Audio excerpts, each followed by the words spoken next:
Hi, everybody. Happy Friday. Welcome to Embroidery Happy Hour. I hope everyone is doing well, and I am excited that you guys can join me for this Friday. Today, we are going to be talking about appliques, all about appliques, okay?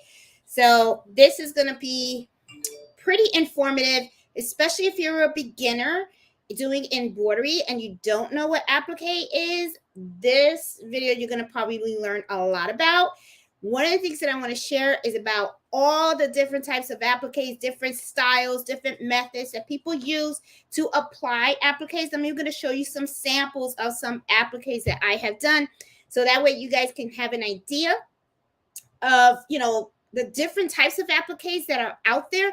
And also I figured we can go on a shopping trip, okay, and probably look at some different designs that are out there, because I have really seen some really gorgeous designs and I want to share that with you guys. Okay, so for those of you guys that are new, welcome. Hi, I'm Jeanette from Boricua Sewing and Crafts, and I can hopefully see that you guys can see and hear me okay. I don't see anyone in the chat saying that they can't hear me.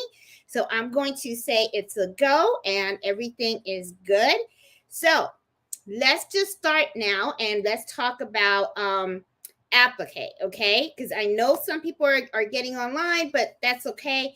Let's talk about it. So let's start from the very beginning. For those of you guys that are new, what is an applique embroidery design? You hear that a lot, right?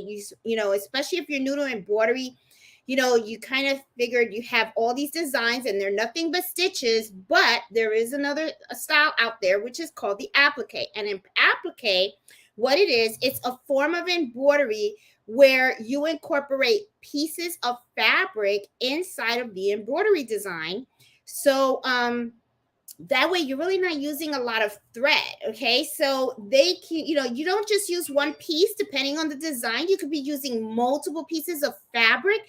But I really don't want to say the word fabric for this. Okay, you know why? Because applique is something that, let's just use, instead of the word fabric, let's use material, because you don't just use fabric for applique. There are so many different other types of material that you can utilize in your design, and we're going to be talking about that too. All right, so when you are doing an applique embroidery, there are usually 3 common steps that we always do, that goes along with the design of this file.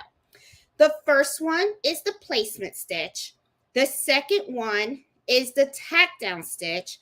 The third and final one is actually the finishing stitch.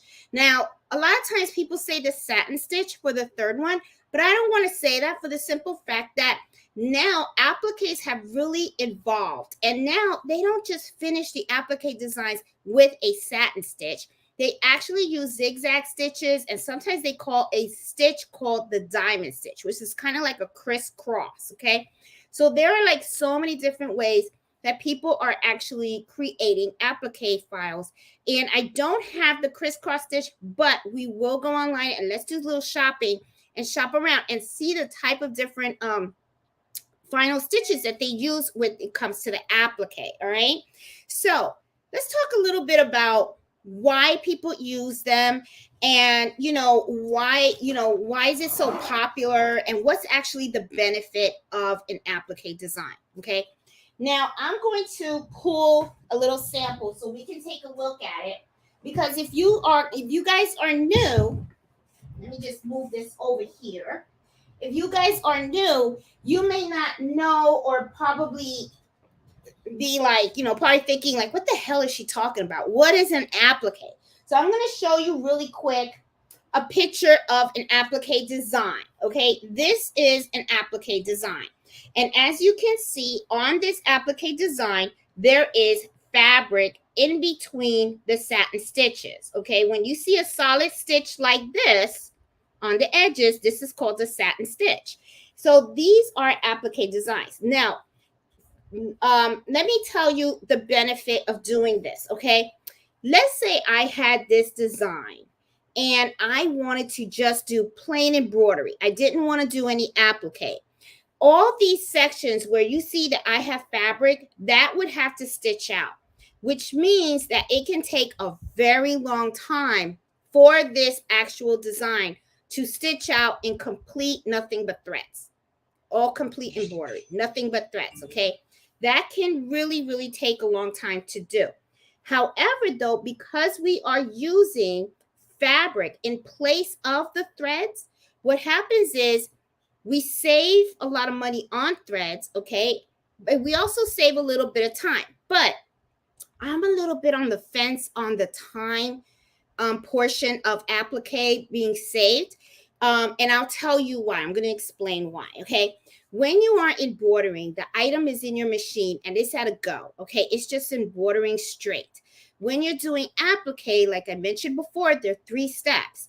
First, you have the placement stitch, then you have the tack down, and then you have the actual finish stitch of the actual item. Now, when you do those 3 steps, a lot of times you're taking the item outside of the machine and then you're cutting the fabric around and then you got to put it back in the machine, right? So all that, depending on how many times you have to change, like right here, if you look at this design, you see I have fabric here, I have fabric all in here, I have fabric here, I have the yellow, I have quite a few patches of where I have fabric, right? Which means that I had to take this item out and on the machine, moving back and forward a couple of times for me to create this design, all right? So to me, this is just me thinking, I'm thinking all that time that you take the machine and you actually remove it, okay, to cut the fabric and everything, that's time consuming, all right? Now, if you have something that's very simple, let me see if I have something that's pretty simple over here to show you. Here's a little simple. Well, no, this is not simple. This has a lot too. Okay, this has a lot too. Hold on. Let me see if I can find something simple. All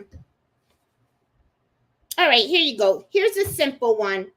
Here's one with 2 pencils. If you look at it, the yellow has fabric and the green has fabric. Everything else on here is embroidered. So this is a really simple design and it's pretty quick. It's not that time consuming, okay? So to me, I look at this as it's really a time saver, okay? But sometimes when you have designs that are very, very complex, like, let me see if I can show you another one,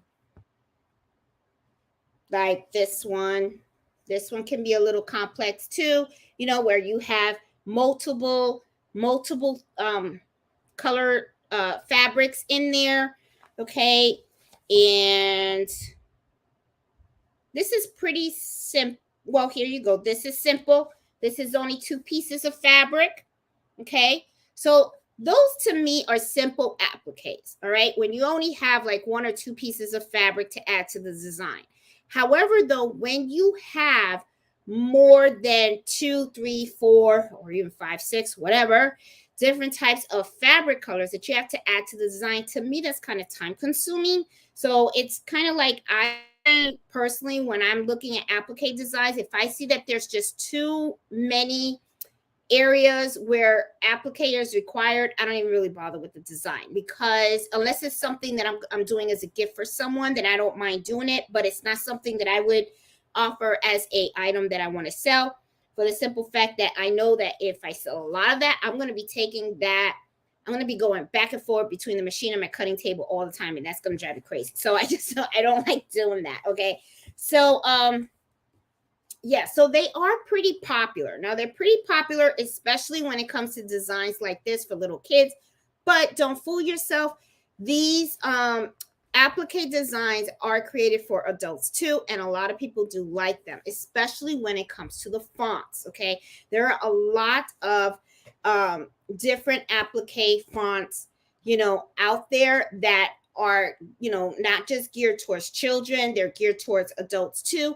And they're really great for jackets, jean jackets, even jeans, okay, and shirts and all that kind of stuff. So don't think that, you know, this is just for kids. I'm just showing you kids designs, but there are designs out there that are focused to adults too, okay? So let me get some water, because Okay. Now, I know that if you're really, really new, you might still be a little confused about what the heck is she talking about these 3 steps. All right. I do have a video on the channel that's called Appliques 101. And the Appliques 101 is a video of where I take an actual number on a piece of fabric and I show you exactly what I mean. And you get a visual of what I mean when you're running the file and it does a placement stitch. And then you place the fabric on it. And then what happens is the machine will go over the fabric. Okay. And that's the tack down stitch. And then in the video, you see me actually cut how you're supposed to cut the fabric, right? And then you actually see the final stitch, which is the, in that video was the satin stitch, okay? So if you are new and you're kind of like, oh my God, this looks hard, or, it just, I still don't get it, don't worry about it, okay? I got a video out there called Appliques 101. Look for it, and trust me, once you see that, you're going to be like, got it, okay? Now, appliques can get a little complicated, all right? Because as you start getting into designs that have multiple areas where you're cutting different types of fabric, you're going to have to get to know how the actual file runs, all right? So that way you'll know where to put what type of fabric where and when to cut it and all that kind of stuff. For instance, like this, okay? Here you have 1, 2, 3 pieces of fabric. Not that hard. It's just 3. Okay, this one has 2, all right? But you have to know when to put down the light green and when to put down the dark green, okay? Or whatever color you're going to pick. That's the other thing too, okay? Don't think that when you see an applique design and they show it to you in a really nice, pretty picture that they have a particular color that you got to use that color. That's not true. You can use whatever you want. Be unique, okay? So, let me see. And then you have like this one. This one's really cute. And let me tell you also, let's talk a little bit about the materials, okay? About appliques, all right? Now, one of the things that is really popular about applique is that you can use different materials instead of using regular fabric.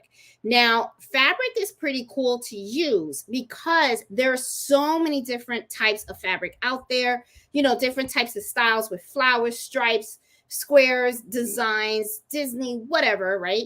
And you can go ahead and you just use whatever fabric you want on the applique.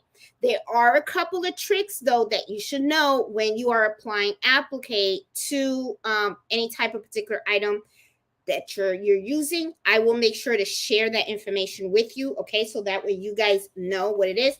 But let's talk a little bit about the fabric first, okay? Now, as you can, or the material. As you can see, look at this design, all right? Now, this design has fabric on here, which is on the pumpkin, okay? And you see on the pumpkin, I have little, this nice black fabric and orange fabric. I want you to also pay attention to this little sparkly area that's over here in the pink, all right? For you guys that don't know, this is not fabric at all that I use. This is actually heat vinyl transfer, and see how it sparkles? So cute. So this is really cute for like a girl shirt, all right? And you can get regular heat vinyl transfer, okay? I actually, my vinyl transfer that I prefer is the Caesar brand, but they have Cricut brand, they have all these other brands as well, but I like the Caesar. Okay, and I usually buy a lot of my vinyls. Well, I usually get them from when I go to Michael's. Okay, and I'm a saver. Okay, so every time I buy something, I'm gonna let you know where to save your money. Okay, so when you go to Michael's, one of the things that I notice is whenever there's 2 types of vinyls, right? You got the Cricut brand, and then you got the Caesar brand. One of the things that I've always noticed is you rarely see the Cricut items on sale. Sometimes you see them. I remember at one time there was a time period that you never saw Cricut go on sale. Sometimes once in a while you'll see them. However, though, you always see the Caesar brand on sale. And I gotta be honest with you, I prefer this type of vinyl of heat vinyl transfer over the Cricut brand.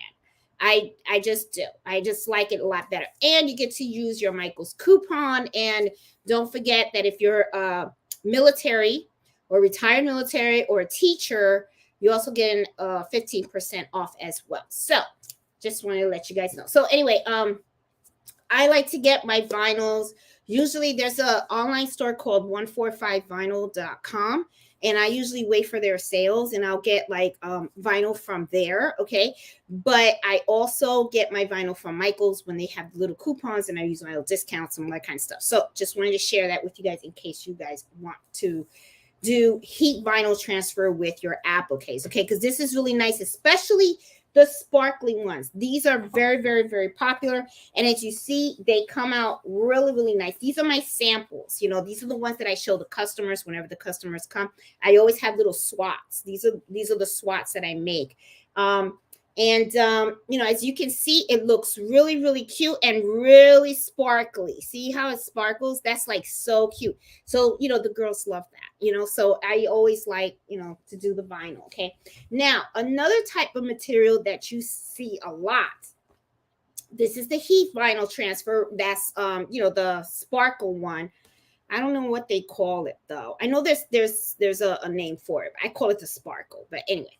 But also we have regular vinyl, okay? Some people use the regular vinyl as well. Now, where would I use this for?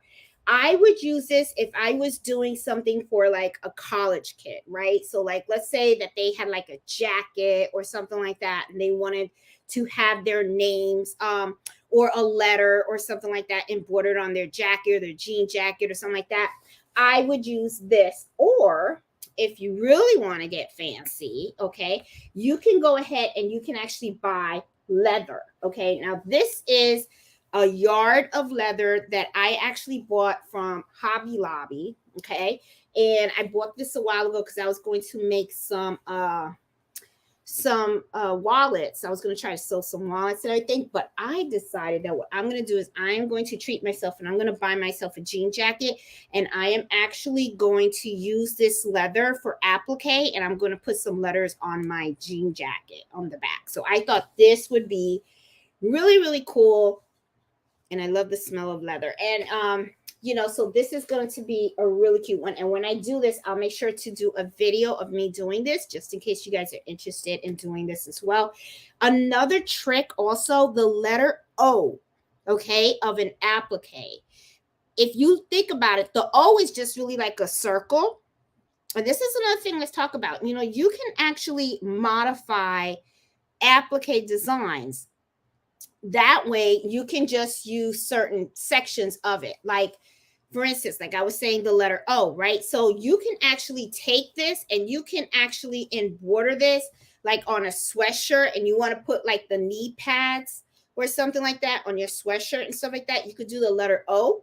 And then what you can do is you can embroider and the O and use that as an applique, and you can put the leather on it too. So that's just another little idea that you can do. Okay, and some people do that on jackets as well, or sweaters, heavy sweaters. They do the pads on the sweaters as well. So just something to think about. Okay, so just wanted to share that with you guys. All right, so the other thing is let me see, what did I cover? Okay, so I covered the fabrics, and you can use any type of fabric also. Now let me talk to you guys a little bit about the fabric. All right, fabrics fray.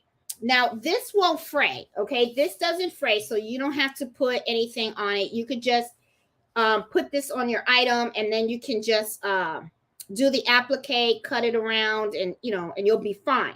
However, though, fabrics do fray. And there's going to be two looks that you might be wanting to go for. All right. Now, if you are looking for a de-stressed look, and a de-stressed look is when you have certain fabric that's kind of like hanging on the side. Okay. It's kind of like when people have holes in their jeans and stuff like that, and they want something to look a little worn. If you're looking for the de-stressed look, then you're fine. You can just put the fabric on it. However, though, I would kind of caution a little bit on not using the heat and bond on that, and I'm gonna tell you why. Well, you should be okay, but if you made a mistake, and I might be confusing you guys. Am I confusing you? I think I am. Okay, well, anyway, but let me see. All right, so let me show you guys. All right, it's just so much. It's just so much and everything. I think I might have to do a separate video to really try to explain some of this stuff in depth. Okay, here is heat and bond light. Now this is the light. Okay, this is the light, the one in purple. This is the one you would want to use for applique. Now, Jeanette, why would you want to use that for applique? Well, you want to use it because I'm trying to find a piece of fabric. Bear with me. I'm going to grab fabric here. All right. You're going to want to use heat and light fabric because if you can see, fabric frays. Now, you don't want the fabric to be fraying when you do an applique design, and you want the fabric to really stick to the shirt, the bag, or whatever it is that you're doing. So what you would do, and I do have a video on it on how I actually do appliques, is what you would do is you would use the heat and bond on the fabric, so that way when you put this on your shirt, okay, and you embroider it and everything, then you will go ahead and you press it, okay? You could do it with an iron, or if you have a heat press, you can use a heat press too. It really doesn't matter either one. The quality is going to come out the same, okay? But what'll happen is it will stop the fabric from fraying, okay? So you will get a nice finished look like this. And then when the customer or you or whoever you gift it to go ahead and they wash the item, it's going to be fine. They're not going to fray or anything like that and stuff like that. Now, however, though, if you want a de-stressed look, then what I kind of recommend is use the heat and bond, but don't use it so much where it covers the whole thing, okay? And not only that, when you cut the fabric, you're going to kind of want to cut it a different way. Usually when you're going for this type of look, remember when I told you there's 3 steps? You have your placement stitch, and that's when the machine goes ahead and it stitches out the outline of the design. When you see the outline of the design, that kind of tells you how much fabric you need to cut in order to cover that outline. You cut the fabric and you just place it on top. Then the machine is going to run something called a placement stitch. Not a placement stitch, the tack down stitch, okay? Probably talking too fast and I'm going to confuse you guys. Okay? So first is the placement stitch. That's when it tells you where, how the design's going to look, right? That's where you're going to put your fabric. When you put your fabric down, it's going to stitch again. And what it's going to do is going to tack down the fabric to the actual area, okay? Then you're going to take the item off your machine and you're going to cut. Now, there's 2 ways you're going to cut this, and it depends on the type of look that you're going to go for. And usually this is really more for fabric. It's not, if you're using vinyl, you're not going to do this. You're going to cut like if you were, want the satin stitch, if you want this type of look, that's how you're going to cut this. The same thing if you were using leather, you're going to do the same thing. And if you were just using plain vinyl like this, same thing, okay? What you're going to do is you're going to take your scissors and you're going to cut the extra pieces around, okay? Now, there are special scissors that a lot of people use to do the cutting around the fabric. And I'm going to show you the types of scissors that I use personally, okay? Now, these 2 are my favorite, all right? They're called duck-billed scissors, okay? AKA applique scissors. What is so great about these? What's good about these is that it will help you, to cut as close to the stitch as possible without cutting the stitch.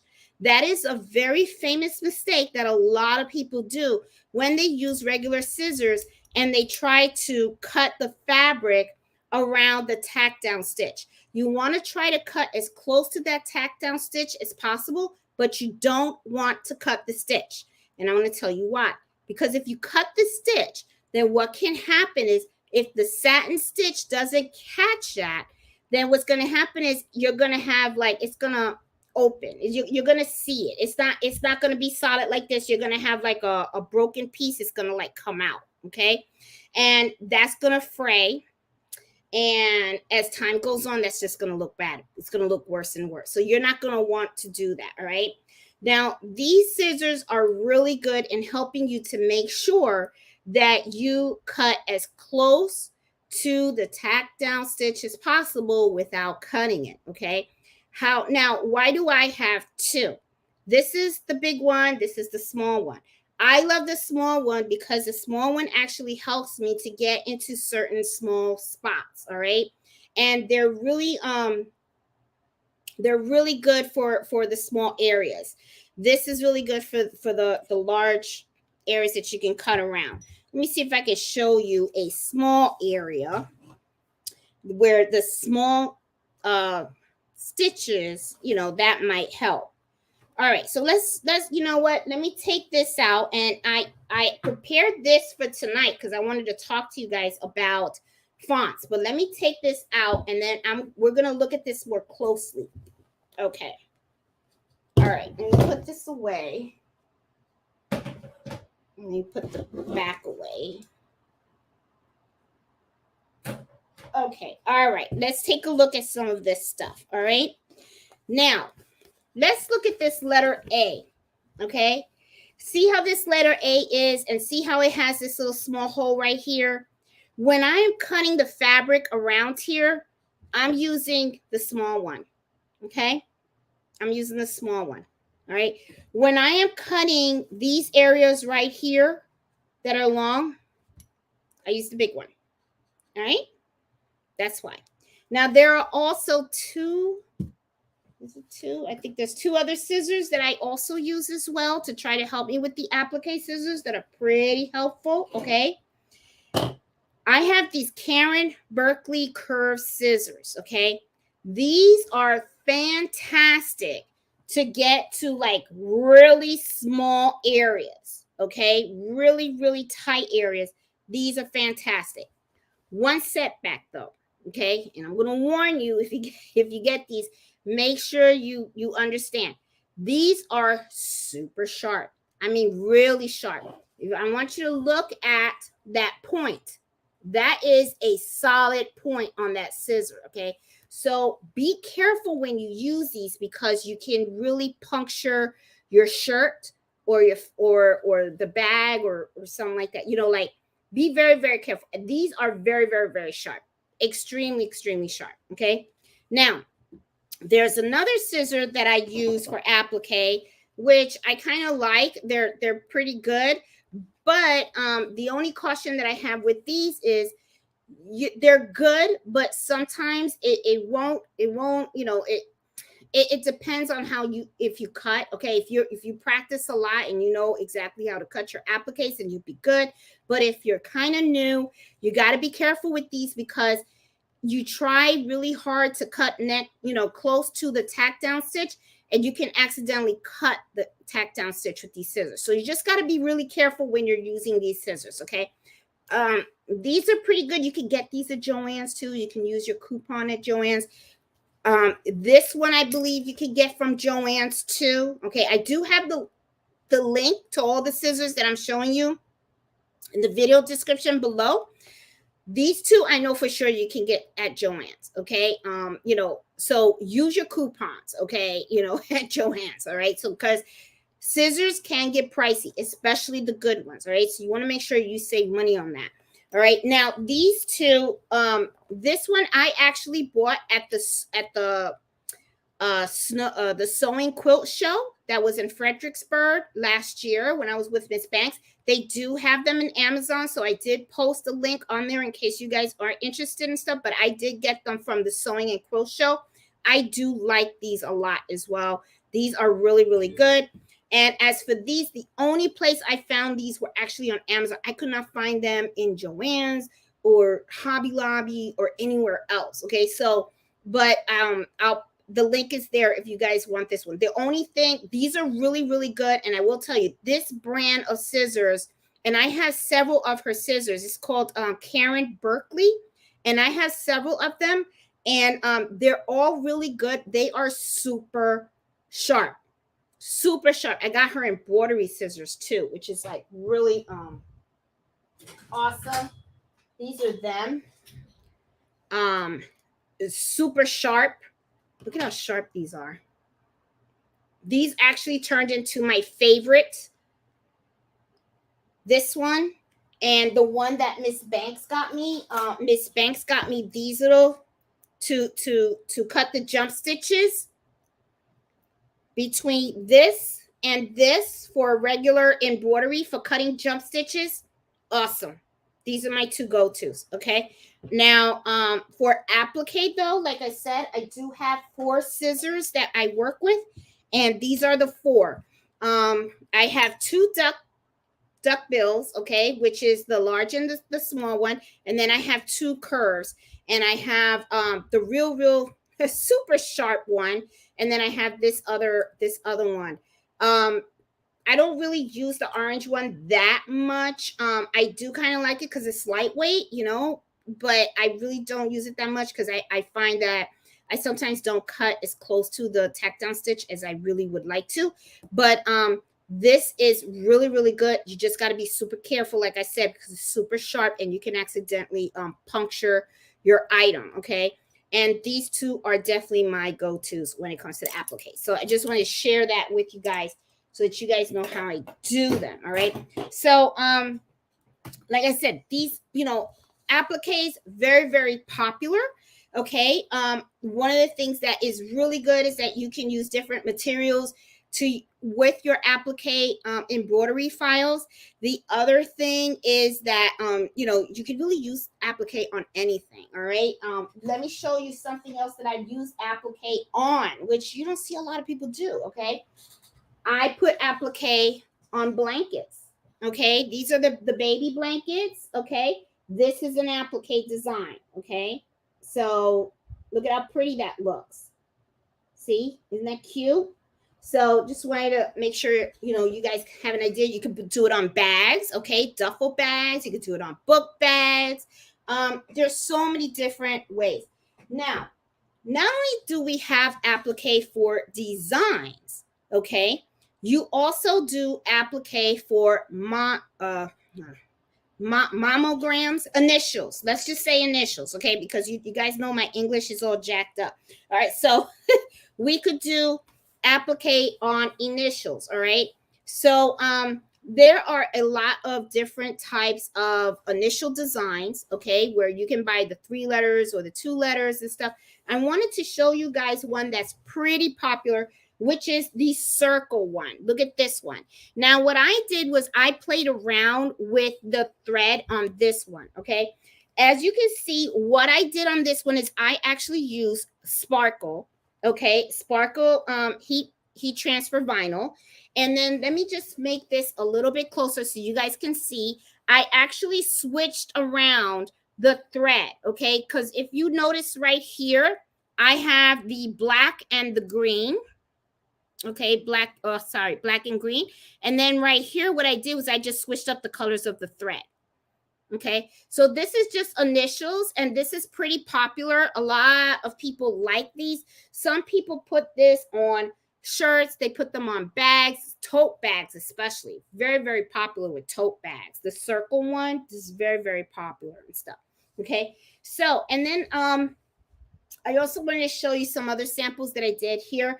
Let me also talk to you a little bit about the edging of applique. Like I was saying, before in the very beginning when people were doing a lot of applique designs, a lot of people did the applique designs with satin stitches.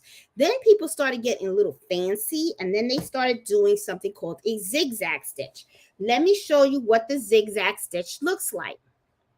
Look at the C. That's the letter C right here.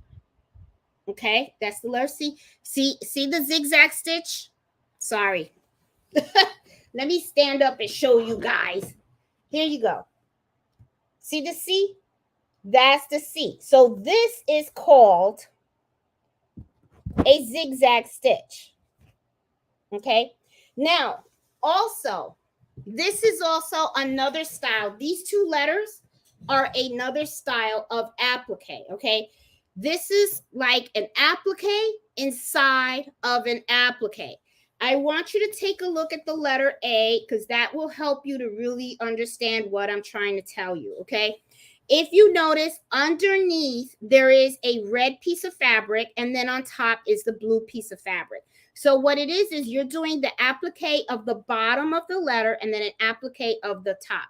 If you guys ever watched any of my videos, I also do a video of an applique where I took a shirt and I wanted to do a VCU shirt, and I did it from towel material. Okay, not fabric or anything like that. I had a bunch of towels where I messed up and I had all this fabric, and then I went ahead and I did a VCU shirt, and I actually used this font. It came out beautiful. I mean, I love that shirt. I get a lot of compliments on that shirt too. So this is the zigzag stitch. If you look at the A, here is the satin stitch. Okay, now as you can see also, there are so many different fonts out there.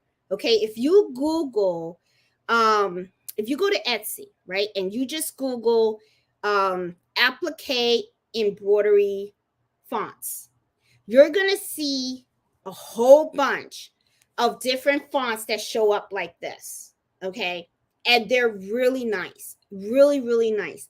And these fonts are great. I mean, you could even use them. God, I forgot to bring out the hat. I did an applique on a baseball hat, and I wanted to show you guys. Let me grab it real quick. Here, look at my font thing. Okay, hold on. Wait, I'll be right back. I gotta get the hat for you guys. Okay.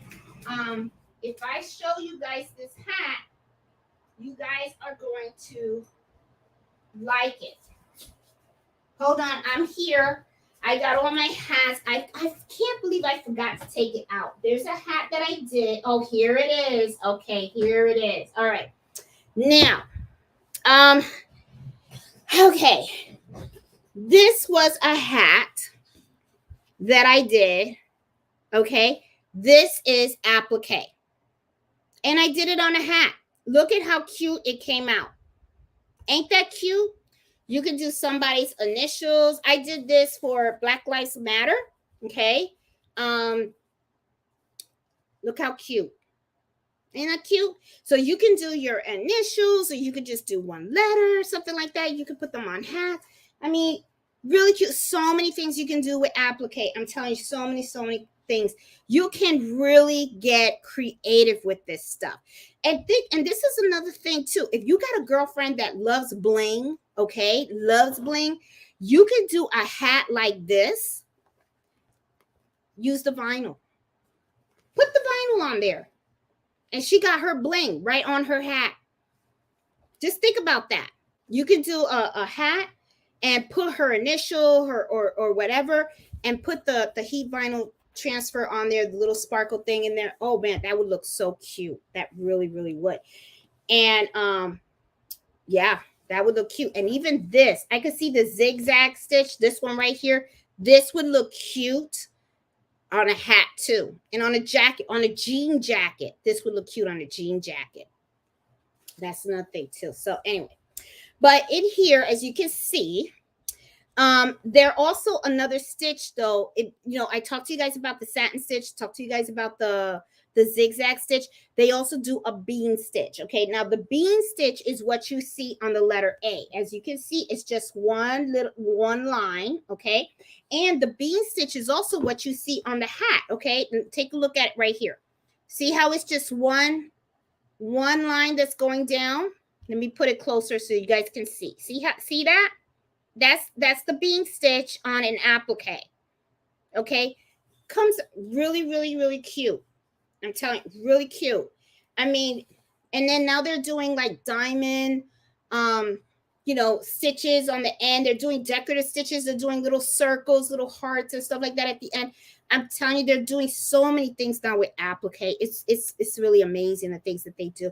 They have so many cute alphabets out there and everything like that. So, I mean, and a lot of times when people talk applique, sometimes I feel like they think only children, right? That this is only like for children. Not at all. Not at all. I'm telling you, you can take these things. I mean, I'm telling you, I mean, your friends would love it if you put this on a hat, you know, and I mean, this they would love that. You put that on a shirt, on a jacket, something like that. They would love it. They would love it. Let me see. Does it okay, Peggy, don't worry. I'm going to go through all the questions and stuff when the hour is done. I just want to make sure that I cover the topic because that's usually how I like to do it. But don't worry, Peggy. I will get your question, okay? I just noticed you on the chat. Sorry. I need to call you out. But because and I should have said that in the beginning and stuff. I always like to give the topic in the first hour because sometimes, you know, I see that sometimes my embroidery happy hour kind of gets a little lengthy, right? Some people like to hang out with me to the end and some people don't, and they just want the 411. So I usually like to just give the 411 in the first hour, so that way, you know, if people are good and they got the information that they need and they can just like roll whatever, you know.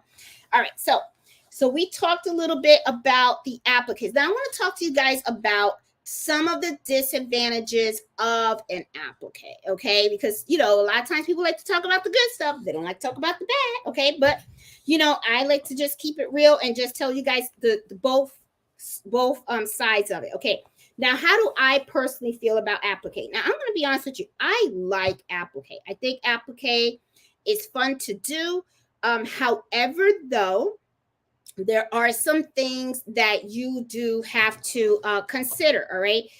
On one side, when you have an embroidery design and the embroidery design is all, you know, is just thread, right? You know, you're using up a lot of thread. Well, if you flip the coin and then we start thinking about applique, you may be saving a lot on the thread, but now you're using fabric, okay?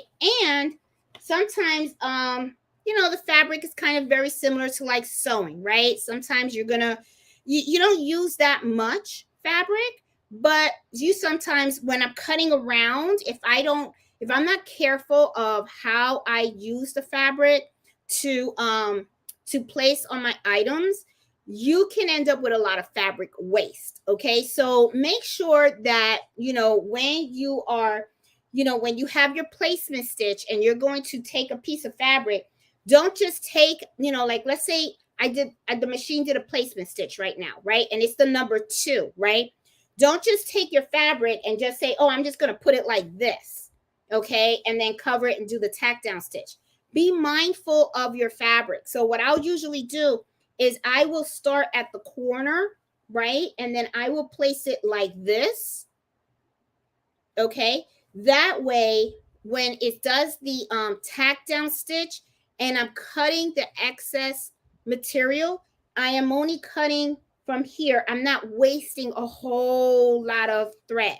I mean, a lot of fabric, okay? You want to be mindful of it because you want to make the most of your fabric as you possibly can, you know. So when you are, you know, looking at using your applique designs, make sure you're mindful of how you place your fabric on there. Sometimes I do see that people just take the fabric and they just throw it on, and then next thing you know, it's kind of like they cut a lot of chunks of fabric around the item, and I feel like, oh, you just wasted a lot of fabric, you know. So I be mindful of that, you know what I'm saying? That way you could save some money, okay? Because you don't want to like buy fabric so that way you could just cut it up and just throw it out, you know what I mean? So the other thing that I find that can be a disadvantage of the applique is something that I did mention before, and that's the time. Okay, now depending on the design that you select, you can have some designs that are very time consuming and some that really aren't. Okay, and it depends on how much fabric is incorporated in that design. For instance, I have a design here, and I think I showed it to you before, where it has like the little car with the apple.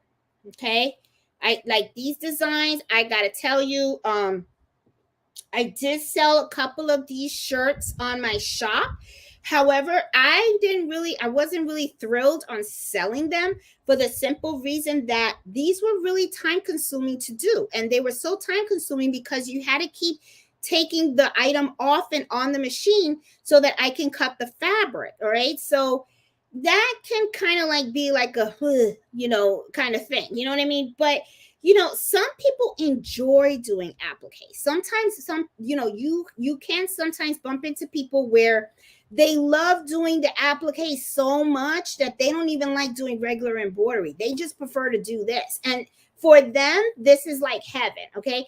For me, I like both.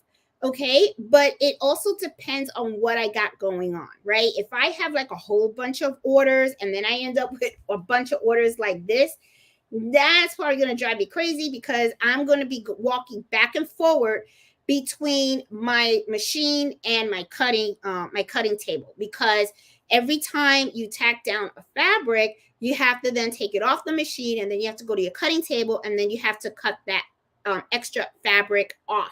So that can take a lot of time, and it can be kind of time consuming. So that to me could be a disadvantage. Okay. So it depends on how you look at it. There is another thing too that is a mistake, is a disadvantage that applique that a lot of people don't talk about, and I think this needs to really be discussed, because come on now, let's say it like it is, okay? The mistakes on applique can really be, I want to say detrimental. Okay, but what I don't know if that's the right word. Y'all know English usually isn't like my thing. It's some, there's some mistakes you can't reverse. Okay, sometimes when you make a mistake, it's one of those where it's like you really screwed up. Okay, you got to start over from scratch. Applique is one of those things that you can really mess up on. Now, what kind of mistake am I talking about? I am talking about the scissor, the cutting, okay? This is the part of applique that a lot of people sometimes really don't understand, and they really need to practice on that, because if you do not cut the fabric correctly, the end product can really come out bad. And I do have an example of that. I did that kind of on purpose so you guys can kind of see what I'm talking about. Where is it? Oh, I know I did it on. Oh, I didn't. Okay, hold on. I'll find a mistake for you. Hold on. Oh man, don't tell me I did it. Okay. All right, hold on. I want to show you what I'm talking about. These are my samples. I don't think I'll have it here. I could have sworn I did it. All right. All right. I'll make the mistake so you guys can see it. Yeah, shoot. Okay. All right. No problem. I got you. All right.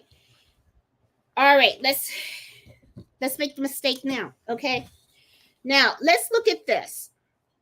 This is called a beam stitch, right? Now, let's say that I'm cutting this and I accidentally cut, I'm cutting real close to the fabric, and then I accidentally cut the tack down stitch. Okay, I'm doing this on purpose now. Okay, so you guys can see what. Okay, I can't even make the mistake on purpose. You believe that? Oh my God. Okay, where? All right, where? I know I made a mistake. There's that. Man. Okay. All right. All right. Well, I'm gonna mess this up. All right. So. All right. I'm messing it up. Can't even mess it up when I want to. In the sun. All right. Well, you guys. Okay. There you go. All right. Got it. Let's say I'm cutting, right? Let me stand up so you guys can see what I'm talking about. All right. Oh, thank you, Marina, for the super chat. I appreciate it. Thank you. All right. Looking right here. Oh, let me put the camera on here. See how my scissor went underneath? if you're cutting your fabric and you cut too close and you cut right here, and let's say this is the applique that you're using, okay? Right now, you just messed it up because look, it's out. See? Oh, I could see it. Okay, see? Oh my goodness. I'm trying so hard so you guys can see what I'm talking about. I want you guys to see. See? All right. So what's going to happen is even though you put it back in the machine and you do the stitch again, it's not going to tack it down. So it's, you could probably iron it. Maybe it'll look good for 1 or 2 days or whatever. But when you wash it, this is going to fray. Okay. And it's really, and it's just going to rip. It's going to rip like that. Okay. So this is not exactly, something that you can fix. All right. You would have to, probably you could take the Peggy stitch eraser and take it out, and stuff like that. But as you can see, it'll come right out. See, it'll come right out and stuff. So you're going to have to redo it. Now, this is one mistake that happens often and it sucks. Okay. It's happened to me with these scissors, and this is why I'm telling you guys, I'm not saying that they're bad, because let me tell you, these are good quality scissors. All right. They are good quality, but I am telling you and I'm warning you, they are sharp. They are so sharp that sometimes I will try to, like, let's say you're embroidering, like, let's say I have the letter A right here, right? And I want to cut out the fabric that's in here, right? Sometimes you go like this with your scissor to try to lift that fabric, you can go in, okay, and you try to make that little snip. If you don't watch it, not only will you snip the top fabric, but you can actually snip the bag or the shirt or something else, or whatever item it is that you're trying to embroider. And once you cut that fabric, you're going to be pissed. Because I know that's what happens to me. I start to get mad, okay? So it's like, really, and then next thing you know, you got a hole in the shirt and you just got to toss the shirt out, and there's no repairing that. There really isn't, okay? You can kind of try, like you can try to take it out with a Peggy stitch eraser, and then maybe, I wouldn't do it though. I could see that maybe somebody would say, hey, I'm just going to put Tender Touch over it and then the new fabric over it. The customer won't know.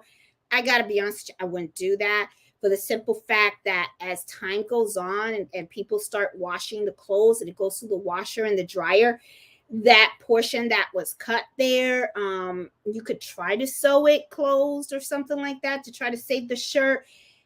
Me personally, I just wouldn't do it. I wouldn't do it, because if something happens and then the customer finds out that they actually got a shirt that was cut, you don't want that type of bad review, especially if you're doing this for a business. Now, if it was a shirt that was for you, right, or for a very close friend, right, then you would be like, oh, okay, I made you this shirt, and I've done it with friends. I go, hey, I made a shirt, but there's an accidental cut there.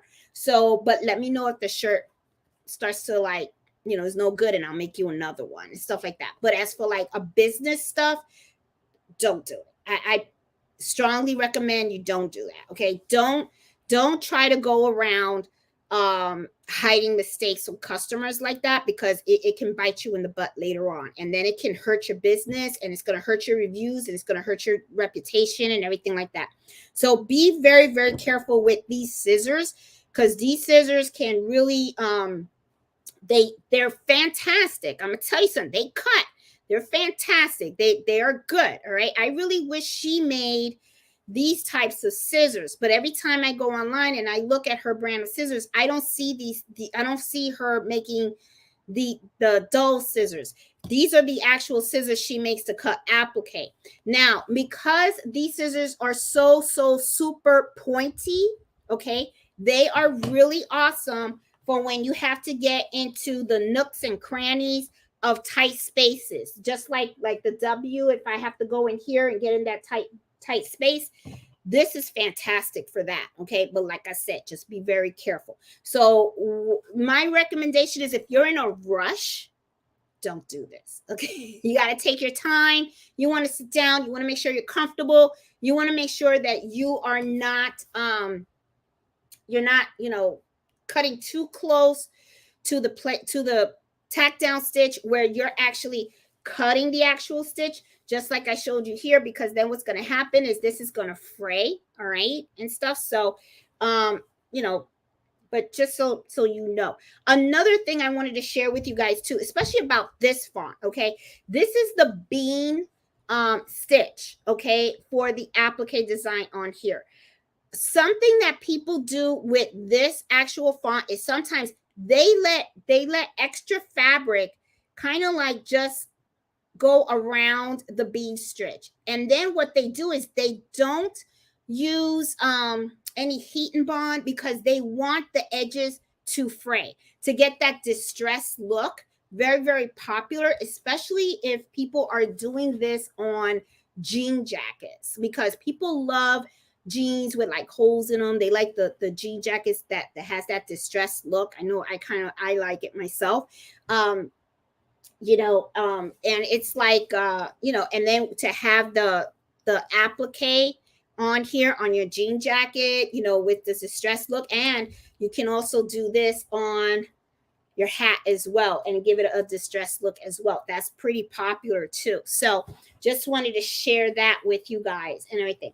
But like I said, these if you go on Etsy and you type in applique embroidery fonts, you could find these. I'll update my video description, and I'll let you know in case you guys actually like any of these that I actually have on here, and I'll put the link on there, okay, for you guys, so you guys can see where I actually got these. A lot of these I did purchase from Etsy, because I love to support other small businesses and stuff. So but yeah, applique is really, really fun. But that is the mistake of all mistakes when it comes to the applique, is the cutting of the fabric and not cutting close enough to the tack down stitches, that when the satin stitch goes on, then you have like the fabric just hanging in the side. And I could have swore that I did that in one of these. And man, I can't find it. I can't believe it. I could have swore I did that, because I said I was going to leave that mistake. I guess I did. I guess I didn't. So anyway, but you guys understand what I'm saying, okay? So I think I got my, look at that, 9 o'clock. All right, cool. So I think I covered everything that I wanted to cover about the applique. So I just want to do a quick rundown on what we talked about regarding the appliques, okay? What it is, what's the design, okay? What is an embroidered applique design, okay? We talked about that. What it is, it's about taking pieces of materials, okay? A lot of times people say fabric, but I like to say materials, because not just fabric that you can use, and you're putting it together in a design in place of actual stitches, okay? Now, 3 steps. Remember, there's always 3 steps to appliques, all right? Which is, you got your placement stitch, and then you have your tack down stitch, and then you have the end stitch. I call it the end stitch because before people used to say it's the satin stitch. It's not just the satin stitch anymore. They're really changing up the way applique designs are done now. They're not just satin stitches. They're zigzag stitches. They make cross stitches. I mean, they really have gorgeous, gorgeous finishing touches on these appliques. So, but there are 3 steps, all right? And then we also talked about, why people use them, okay? And we also talked about the disadvantages of using some of these appliques, okay? You really have to know how what you're putting your applique design on, and how you are going, how it's going to be used. I really recommend that you use the heat and bond if you are using fabric. If you are using the heat vinyl transfer, you don't have to do that. However, though, when you go on your machine, make sure, because if you notice, this has a plastic on top of it because this is usually used like on a Cricut machine, right? People go and they just cut their design out, and then they put this on a heat press, and the plastic on top is like for the heat to go through. You don't need this, okay? You don't need the plastic. You take the plastic off, take it off a little bit so you can see, and you actually expose, you actually put it like this on the machine, okay? Now, at the end, when you finish your applique using this type of heat vinyl transfer, you should be ironing it down.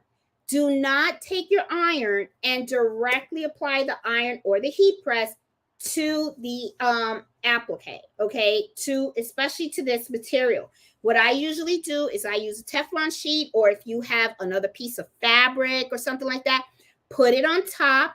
And then, if you just want to iron, take another piece of fabric or something, put it on top of the design, and then place the iron on top of it. That way, this already has the glue, so that's why you don't need to use the heat and bond, because this already comes with glue, okay?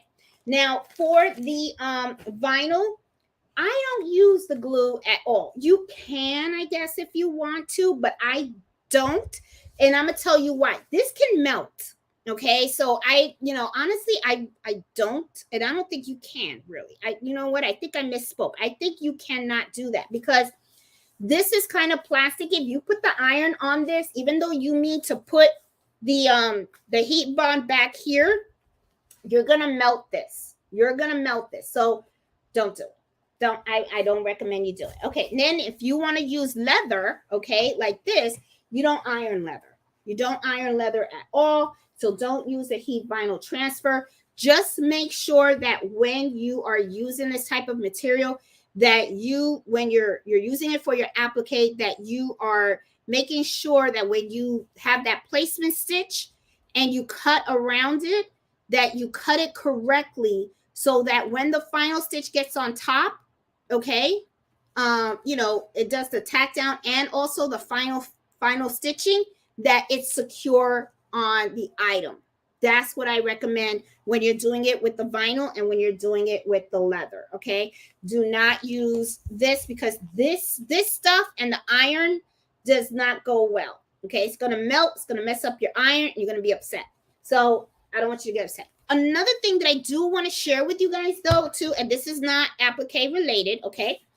And we also talked about the disadvantages, okay? So I know I'm flip-flopping all over the place. You guys know how I am. I want to let you guys know, when I was in Florida, I had bought a sewing pattern, right? And I was telling you about that it was like $1.99. And I was going to go and buy some more. I mean, me and my sister went, and we went again. And I saw a whole bunch of sewing patterns, and I wanted to buy them, but they were not on sale for the $1.99.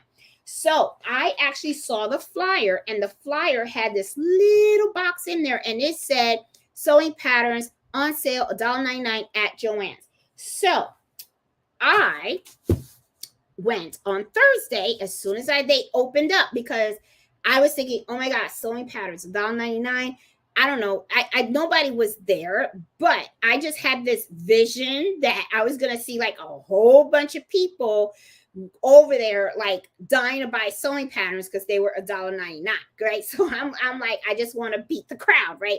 So I went and I picked up a whole bunch of sewing patterns, because what I did was, when I wanted to buy them in Florida, at the time when I got all of these, they were not on sale for $1.99. So they were kind of like full price, right? And at first I was kind of hesitant, and I was like, well, I want them, I'm going to buy them anyway. But then I said, wait a minute. Then when the lady came out and said, well, it's going to go on sale next week. And I was like, okay, I'll be in Virginia, but that's okay. I was like, you know what? Why am I going to spend that extra money? So yeah, I had a moment there. Okay. I had a little moment there. So what I did was, before I told the lady no, I took my iPhone and I took a picture of all the patterns that I wanted to buy. So that way I had the numbers and I didn't have to go back and research which ones I wanted.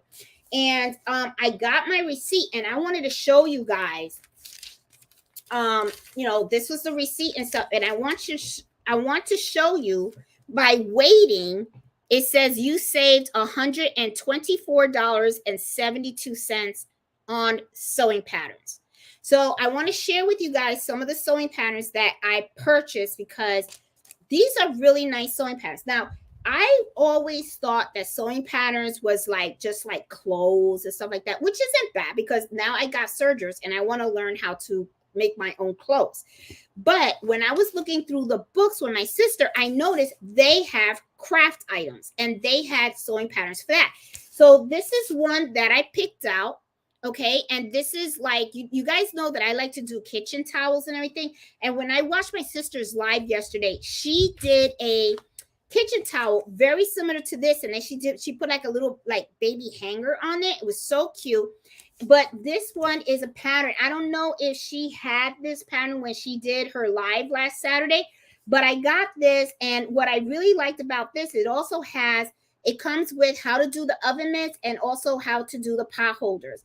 And I really liked it. So this is the number just in case you guys wanted to see which ones I got. And I got $1.99. I'm telling you, $1.99. So then I went and I looked at some other ones because I was looking for craft ones, right? And then I saw this one and I thought this one was really cute too. And I was like, oh, $1.99. Okay, so I got this one. So just wanted to share. And then also this one I thought this was really cute. Okay. I really liked they have the little scissors holders right here, how to make the pin cushions and everything. And then the sewing mat too. And usually there is a shop on Etsy that that sells sewing mats. And I bought 2 from her. And, because I like to, even though I know I could sew my own, I know that, but I like to help other people too. You know what I'm saying? So, and she does beautiful work. So I was like, oh, so let me buy it. And then maybe I can make the sewing mat for like, maybe I figured I could probably sew one for Nancy for Christmas or one for my mom, or something like that. I was thinking that because I'm thinking I may end up sending her some sewing projects, put that woman to work. Another thing also is I picked up this one as well, where it makes little bears, right? And for those of you guys that know, our dad passed away this month. And one of the things that me and Nancy were talking about were, I mentioned to her, some people do memory bears, right? Out of people's clothes so that, they have something close to them. And I was thinking, oh, it would be really cool if we could do like a memory bear for each of the grandchildren out of our dad's shirts. So I picked up this pattern and then I figured what I would do is before I touch any of his shirts, I do have one shirt, but that shirt I'm going to frame. I'm not putting it as a memory bear. But before I touch any of his shirts, I want to make sure that I fully understand how to make the bear. So I figured what I'll do is I'll just buy fabric and I'll try to make the bear on my own, using this pattern. And then once I know for sure that I know how to do it, then I figured I would get with my sister and see if we can take some of my dad's shirts and then make 3 bears for our kids, so that way they have something from abuelo, and so I really wanted to get this for that. The other one that I picked out this one too. So as you can see, this is like another kitchen towel set. This is really cute with the oven mitt. And then I saw these things and I thought these were kind of cute. So I was like, oh, these were really cute. And even though they have like little knives in here and they have little spoons in here, I figured this is something that you could make for your craft room, right? Because it would be really cute for you to hang it and you can put like your little tools in there that you use a lot. So I thought, oh, this would be really cute for me to try to figure out. Okay. Hopefully I can find time to do all this. Okay. Let's see. All right. So anyway, and then the other one I saw this one. I thought it was really cute. It had a tote bag right here. It has like this little scissors. I thought this was cute. This had something really cute for the iron. I know Nancy, if you don't know, Nancy's my sister. She has a channel called Gives HQ. And she did a video last week on how to clean your iron. Okay. So when I saw that, I was kind of like, oh, this is like a little iron case. So I figured maybe for Christmas, I'm going to try to try to see if I could sew this for her.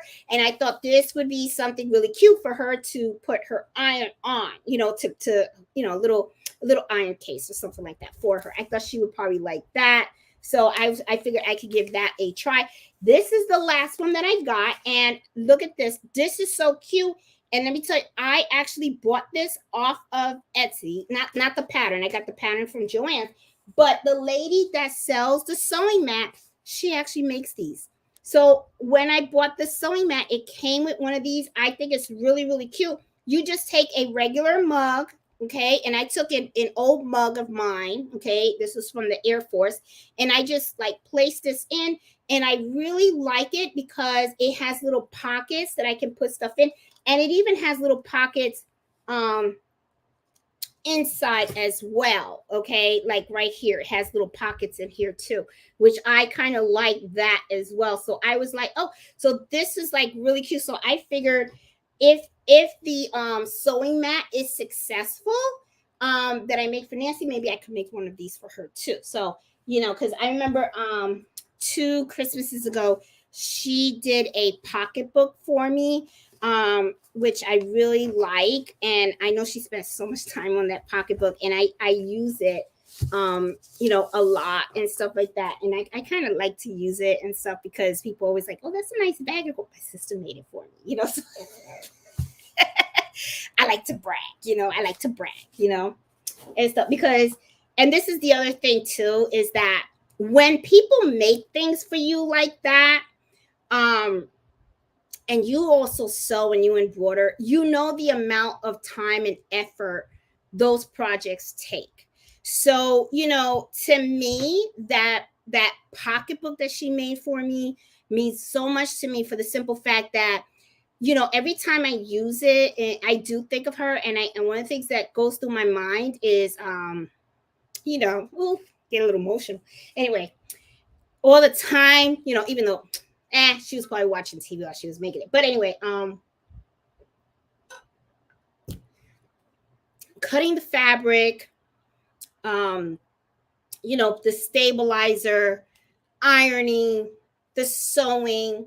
And then I think about how many times did she make mistakes and then had to take out the steam ripper and take it out and everything. So it gets, you start thinking about all that. And when you know that somebody took that time to do all that for you, like I know Miss Banks has made a couple of things for me. And every time I use something that she gave me, that's what goes through my mind. And like when Harmony made that face mask for me, I remember when she gave that to me, I actually cried when I first opened it because it was emotional to me. Because when you do this and then someone does it for you, you know how to value that because the amount of time and effort, materials, and time that it just takes. And for someone to do that for you, it's a gift, and it's something that you really, really, really treasure. Like I remember, like Linda, she sent me, she made a set of tote bags, and I use it all the time. For me to do grocery shopping, and and that's another thing too. When you make something for someone. And, especially like when somebody makes something for me and I use it, I actually think about them, so every time I go to Wegmans, I always think of Linda. I always do. She's always on my mind because I use those bags so proudly, like my mug rug. I love the mug rug Miss Banks made me. I love using it. It's like a pride and joy. She even made a scarf for me. She knitted a scarf for me. And every time I wear that scarf, I think about how her hands made that for me. She made me a shirt, a dog mom shirt. And I wear that all the time. I always wear that all the time. I love that shirt. It's my favorite shirt. There's just so many things. My little tea bag. Janice made me my bookmark, and I use it all the time. Where is it? Do I have it? I think I have it in the other room. I put it with the book. Oh, no, here it is. I have it here. I have a little bookmark that she sent me for my birthday. They're precious gifts. They mean everything. They really, really, really do. So it's like, and I think that's what it is when, and to me, it's like when I make stuff for people, I don't know. To me, it's like, oh, I just made it for you. It's no big deal. Right. But when somebody makes something for me, that's like, that means everything to me. It truly, truly does. It really does. Especially like when I get something from people that I really care about and stuff. And when I started the channel and people like, like when Linda and Miss Banks and Harmony and Janice, when they made stuff for me, they sent to me, and Deborah made me a towel for for Mello to clean his paws, which I use. And I think about her, and I think she lives close to me. She lives here in Virginia. Got to get in touch with her. But those are such precious, precious things. They really, really, truly are. Well, anyway, I know I got off topic. Let's, all right. No emotions. Okay. So anyway, I really suck at emotional stuff. Anyway, okay. So I hope you guys liked today's hour on Applique. Okay. And I do have videos in my channel. Okay. If you're new, and this looked a little confusing to me, to you, what you do is look on the channel. I have something called Applique 101 that will give you a visual, okay, of the actual steps, the 3 steps that I'm talking about. All right. So that will help you learn that. I also have other videos on the channel with Applique. So I would go to the channel and then do a search on Applique, and then you'll see how I did a shirt with VCU on it and all that kind of stuff. So just trust me, at first it might look like a little complicated and stuff like that. Start small. That's how I tell people, start with a number, start with a letter. That way you get an idea of how Applique works. As you excel at that, then that's when I recommend start looking at designs with Applique. Try to look for designs that are simple, not like this in the beginning. Okay. You don't want to do that because you're going to like frustrate yourself. Try to look for something like, let me see. Where's the simple one? There you go. Look for something like this, where you only have like 2 pieces of fabric that you're going to put together. That way, you want to start small. Okay.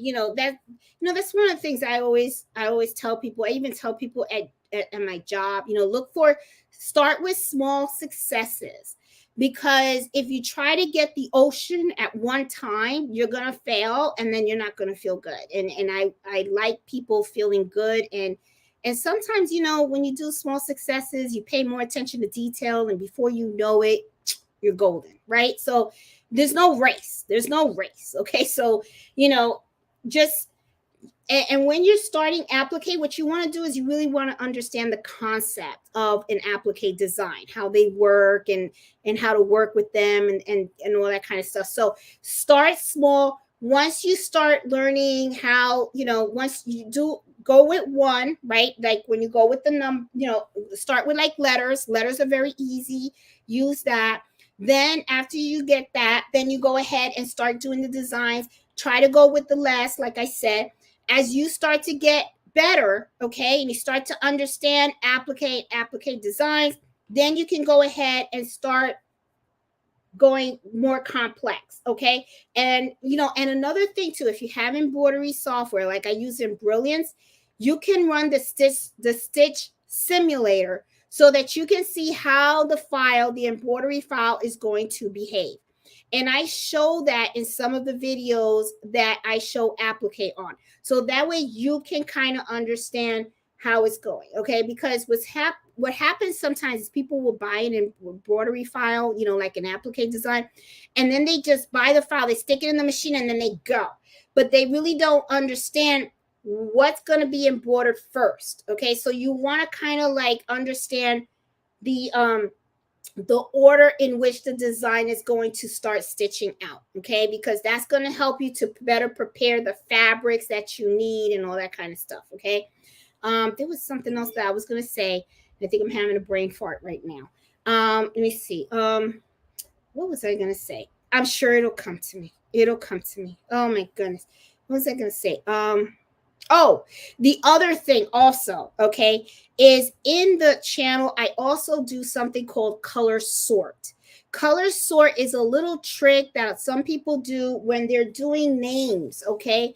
And let's say you're doing a name and you're using the same type of fabric all the way around, you're going to want to do something that's called color sort. I do have a video on the channel on how to do that. I show step by step how to do that. Now, I do use Embrilliance. I know that there's a lot of other embroidery softwares out there, and I'm sure they probably have some type of color sort, but, Embrilliance is what I use. I am a Mac girl, so I love my Apple. So I show how to do it using Embrilliance. So, if you have Embrilliance and stuff like that, then watching my videos step by step, you'll know exactly what to do and how to do it and stuff like that. Okay, so I am now going to go down the chat and say hi to everybody, and see who is out there and answer any questions. I know there was one lady that had a question out there. I will get to you. If not, reposted, but I'm going to get there. Okay.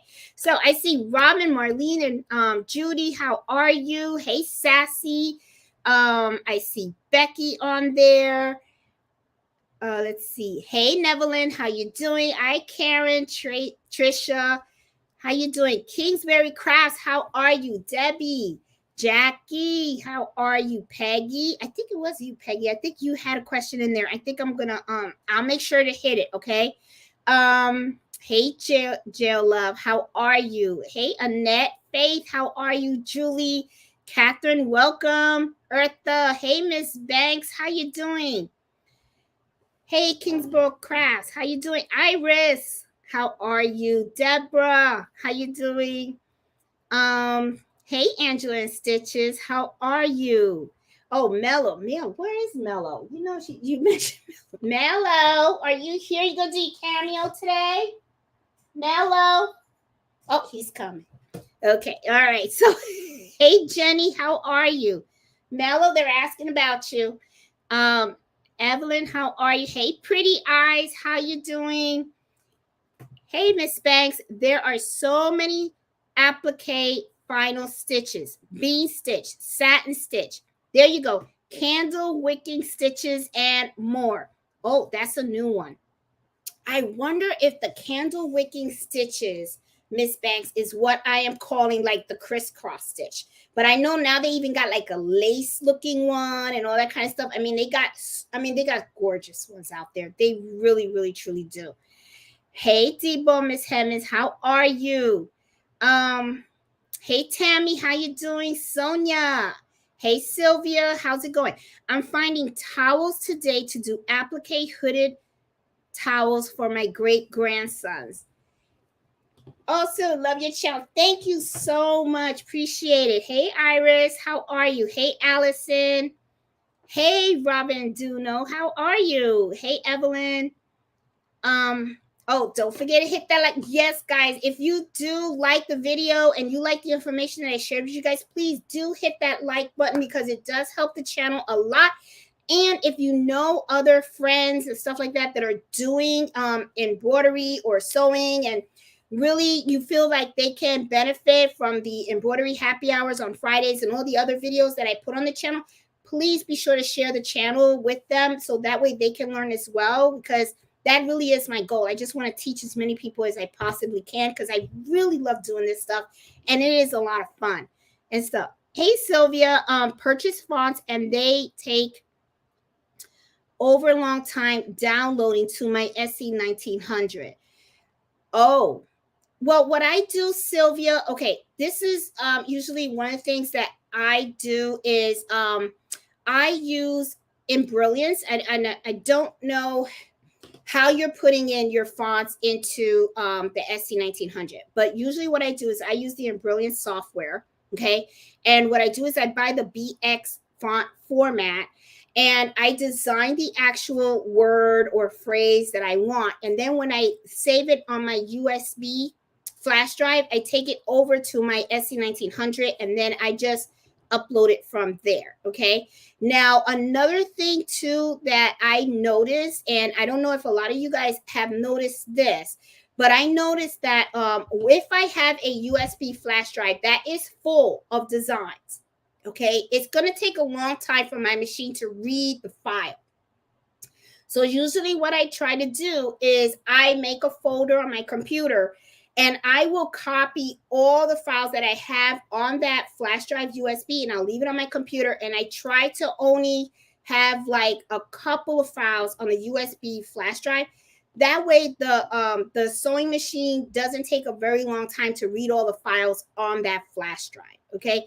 So that might be something that you may want to look at, Sylvia, because maybe that could be it. Maybe you have that flash drive that has a lot of files on it, and maybe what you only want to do is just have a handful. Just use the just keep the files that you really need to take over to that machine at that moment, and then what I would do is just save it on the machine. Okay.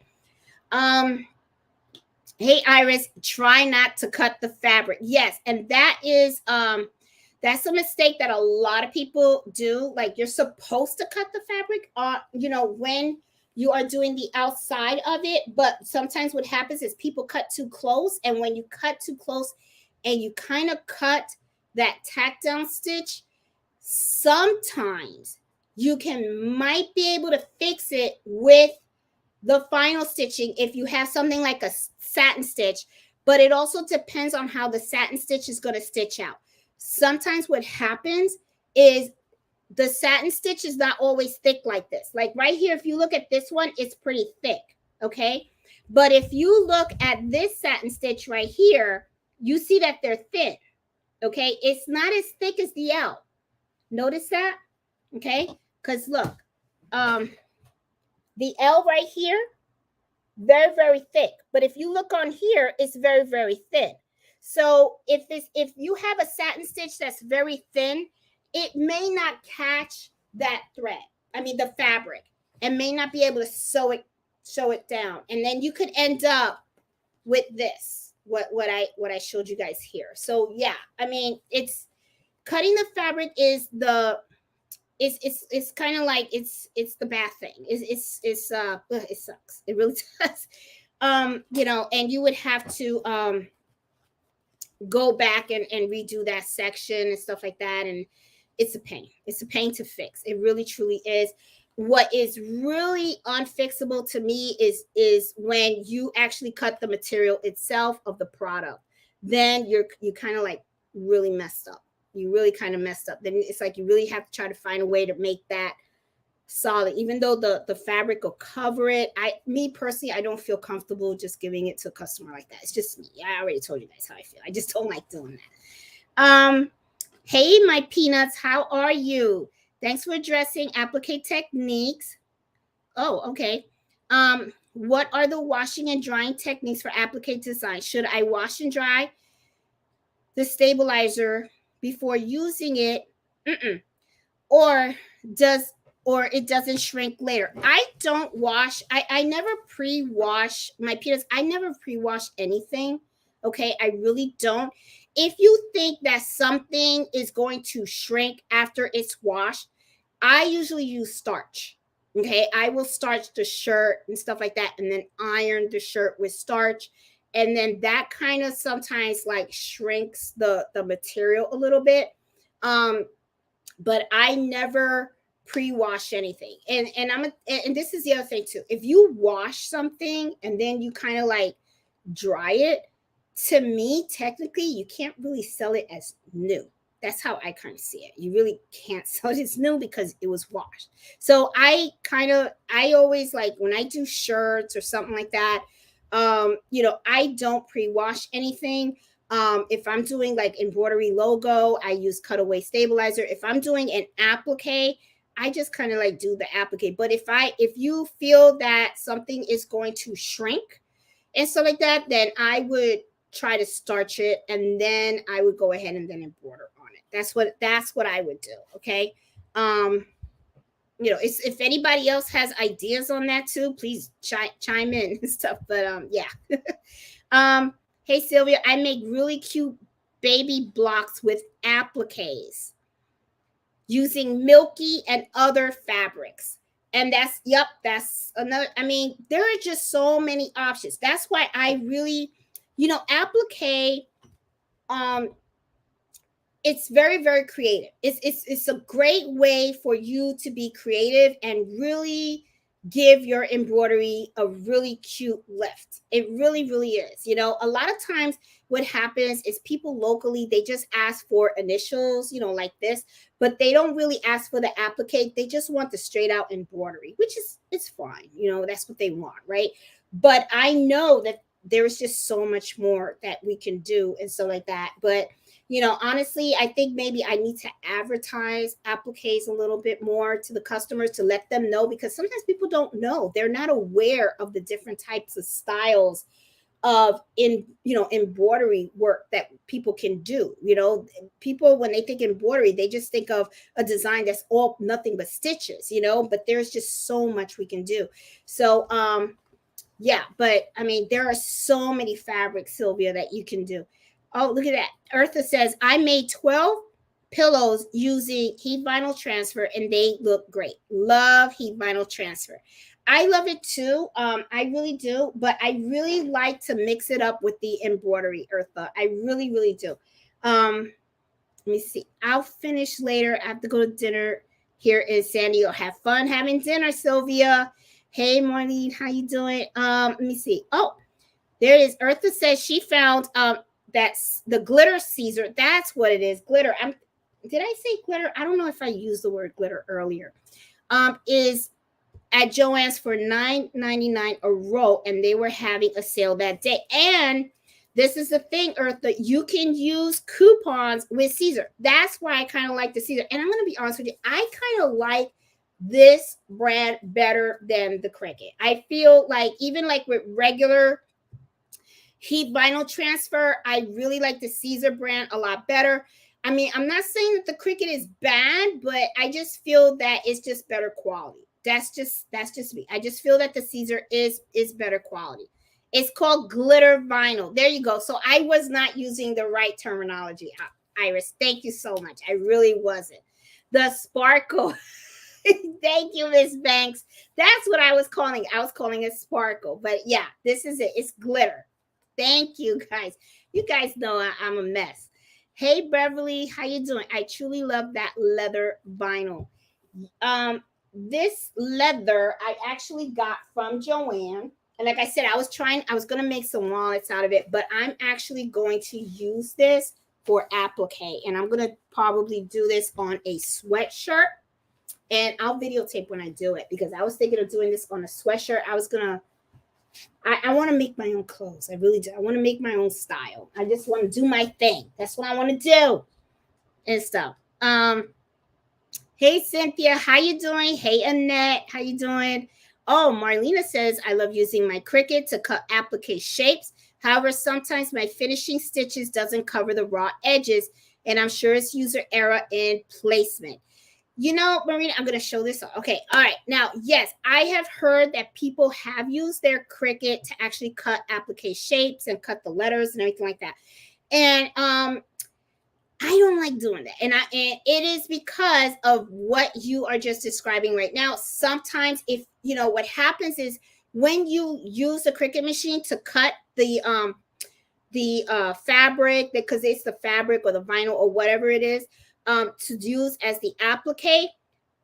What I don't like is just what you said. If you don't put the fabric or the applique or whatever material you're using for that applique, if you don't put it in that very perfect spot, okay? And sometimes what happens is when you place it and it starts to sew, sometimes with the sewing machine might accidentally shift your material a little bit, and just that little bit of shifting can cause the applique to just not get tacked down correctly. Okay, so that's why me personally, I don't like using the Cricut machine for cutting out my applique pieces because of that, because I don't want to deal with that. So usually, like I said, is I just make sure that I use my fabric and I place it before I place it, like I said, I iron it with the light heat and bond and stuff, and it's nice and straight and stuff.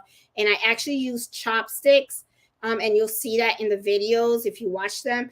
I actually use the chopsticks to make sure that I try to hold down the fabric so that when it starts to initially start stitching, it doesn't shift my fabric that much. But I'm just not a fan of that technique. I just find that I make more mistakes with the Cricut machine in cutting out the applique than if I was to go ahead and just do that and stuff. Oh, excited to see. Hey, love first. Excited to see the jean jacket with the leather. Yeah, I am. I'm gonna give that a shot, and I think that is gonna come out gorgeous. I got a feeling that's probably gonna be a pretty nice piece. And this is the other thing that I was thinking about. Love first was, if you do the jean jacket, right, and you put like this, if I use this on the jean jacket, right, and let's say like on the back I put like the letter J or something like that, you know what I was thinking? I could get a matching pair of jeans, and I could use this to put some applique on the jeans too, and I got myself a cute little outfit. That's what I'm thinking. So I don't know. I mean, so believe me, I'm going to be videotaping that and stuff. So that's going to be fun. So it's going to be like, will it look cute or is it going to look funky? So we'll see about that. Okay. Hey, Miss Max, how are you? Hey, Robin. Let's see. Becky. Are the scissors for lefties? I am a lefty. I don't know when I bought them, Becky. I'm not sure if they said anything about lefties or not. But they work for me. They kind of work for me. I don't, have an issue with that. Because even though I'm a lefty, I really don't put the scissors on my left hand. I actually use them on my right. And I don't know, I just feel comfortable cutting with my right, but I write with my left. I am a lefty, but I don't know. Can you link those scissors? I will. The scissors will be all the links for the scissors are in the video description, because I did put them on because I knew people were going to ask. Let me see, where's Mellow Pop? Where's my Pop? There he is, guys. Here's Mellow. You gotta do your cameo. You were sleeping, Papa? Were you sleeping? Oh my goodness, you were taking a nap. You were taking a nap. You were? Okay. Look at him. That's my buddy. Yeah. Everybody was asking about you today. They were. You're a star. Yes, you are. You're a star.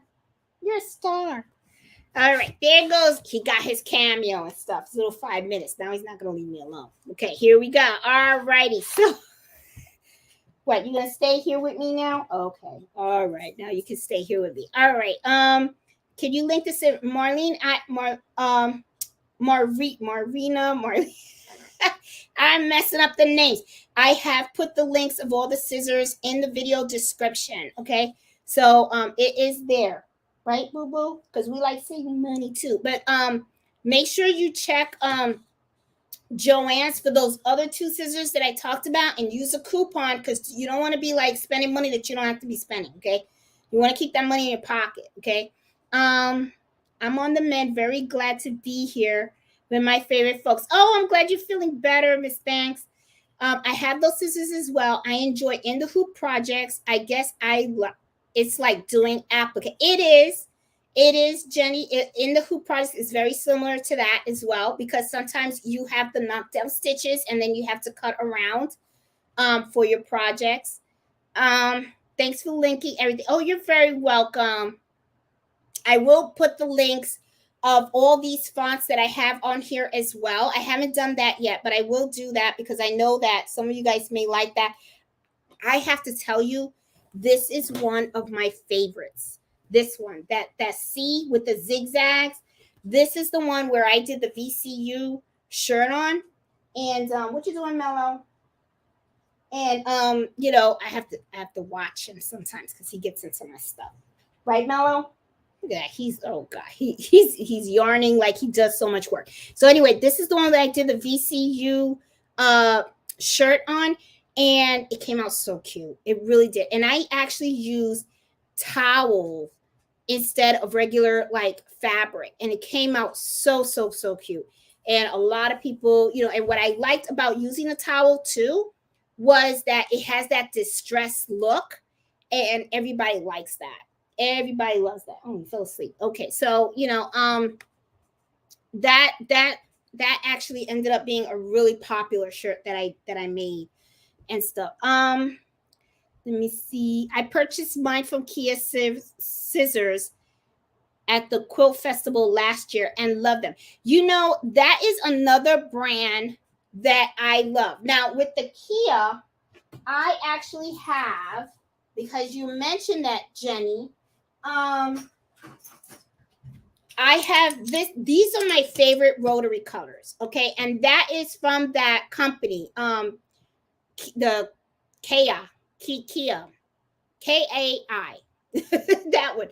These are the rotary colors that I have, and this is why I like these, because let me tell you, I've used these and I sliced my finger twice, and when I did that, I ended up with like a fear, like, oh my God, I'm gonna cut my finger off. I was like, I had no idea that sewing could be such a dangerous craft. I'm telling you. So I bought fabric from a lady in Fairfax that she didn't want to quilt anymore, so she was just selling all her fabrics. She has so much fabric. So I wanted to, she had this, and what I liked about it was when you push down, that's when the blade comes out.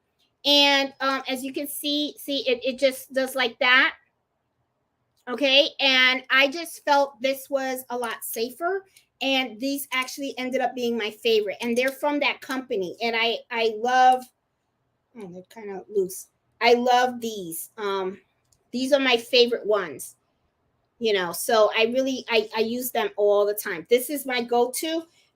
For the OFA, what I did was I just used this for I got the blade for the pinky spears. I think that's pinky spears. I have the ones that does the little zigzag cuts. Okay. Usually a lot of people use those scissors whenever they sewed a curve or something like that. So they use that, and I use this. Okay. I just bought the blade and I put it in this one, and it works just fine. So these are like my two go-tos. And then another one that I really like, I use this one a lot too. Miss Banks got me this one. This one is for the right hand, which is fine because I use the right hand. I know they sell these for the left hand, but this one is really nice because you hold it like this. You hold it more natural. And I really like this because, you just expose the blade, and then it has this nice little notch here where you put your hand in, and you just hold like that, and I could just go like that. Okay. But I do like this one too. This is another favorite of mine. So these are the three that I have on my thing, and yeah, they work for me. But I really like that company too. They sell very, very good scissors also, Jenny. So yeah, that company is really good. Hey Iris, how you doing? Hey Eartha, 7 pairs of scissors for embroidery. 2 pairs are just for cutting marine vinyl. Hey Debbie, very nice. Do you sell blank on Etsy for people who like to embroider their own? Yes, Jail Love, I do sell them. I do have them on my Etsy shop. So if you go on my Etsy shop, you will see I do have the blank ones. I have some that I sell embroidered, but I also have a listing where I sell the blankets as well. I only sell 3 colors though. I only have the all white, and then I have the white with the blue trim, and then I have the white with the pink trim on that. Hey Fancy, how you doing? Like, so informed. Oh, I'm glad you are learning and you like the channel. Hey Peggy, how you doing? Hey Marie, please do a video of doing the applique within an applique. Love the veracity look of that. Marina, the video is already there. Okay, I have the video on there of the applique within the applique. Look for the one with the VCU shirt. That's the applique with the applique, and I do it step by step, and you're gonna see exactly how to do that. So that is there. I watched that video. It came out great. Oh, thanks, Iris. Yep, in the hoops are easy. Yeah, but you know what? I have a hard time with those in the hoop projects sometimes. I really do, because they can kind of get a little complicated. I tried one doing me and my sister, I guess we were bored and whatever, and then we decided to just do we did a what's up video, and we decided to do a in the hoop project, and mine came out all jacked up, okay, because I just didn't get the instructions. I don't know, she follows instructions a lot better than me. I'm more of a visual learner, so hers came out cute, mine came out kind of funky, so I was just like, oh well. So yeah, I gotta work on that on my little in the hoop. Hey Ozzy, how you doing? Never thought about appliques on hats. That's a great idea. Love the fabric on that hat. Oh, thanks, J Love. Yes, it was just me playing around. And I'm telling you, it's like, be creative with all this stuff. I'm telling you, I just thought, hey, let me try to do it on a hat. Let me see how it'll work. And it, as you can see, it came out really, really cute. And I was like thinking to myself, you can do a hat that says mom. You can do one that says dad. I was kind of like, this is pretty cool. I really like the way this hat came out too. I thought it was really, really, really cute. Yeah, I love the fabric also. Let's see. I did using HTV. It turned out well. Hey, Bass Chicks Creates, how you doing? Ace Ozzy's in San Antonio. Okay.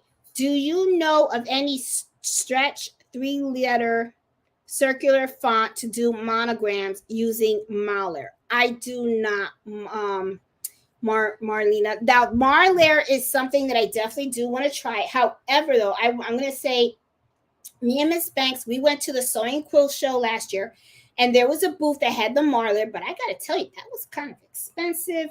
But then I think somebody corrected me and said it really isn't if you really think about it. I don't know. But I am going to give that a shot. I'm going to try Marlayer out. And I actually want to try doing that on like a shirt or something like that, because I thought that would look cute. Maybe on a hat, that would probably look cute. Because the thing with Marlayer is it has that sparkle, right? And but those sheets that you buy, I heard they can get kind of pricey up there, and you guys know I'm kind of cheap. I'm not exactly like, I don't like to spend my money like that. So unless I see that money's going to come back in some kind of way, but I will probably, I have to go to their site, and I'll probably buy like maybe I'll buy one design, and I was thinking maybe try it on a kitchen towel or something like that, and see how it may look. I don't know, but yeah, I don't know of any letter that would work for that. Sorry. Let me see. Oh, and there. Oh, Peggy, here it was. Does the tack down stitch preparate the vinyl? Not really. No, it actually does. I've done the vinyl. It doesn't preparate it.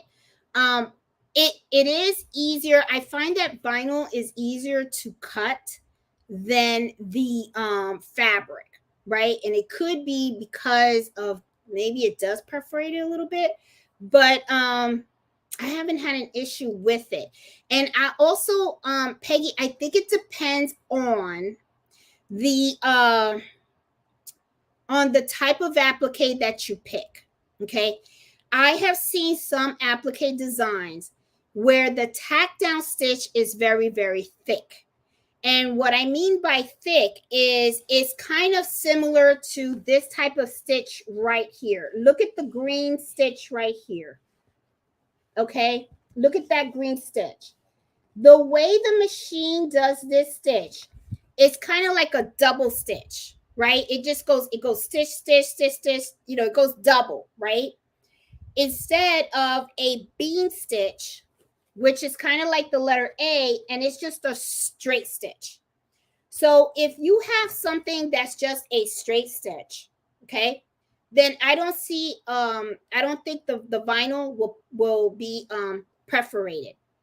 But if you have a stitching that's double, okay, which some applique designs do have, all right, so what I would do is I would just make sure that the applique designs that you're using doesn't have that double tack down stitch.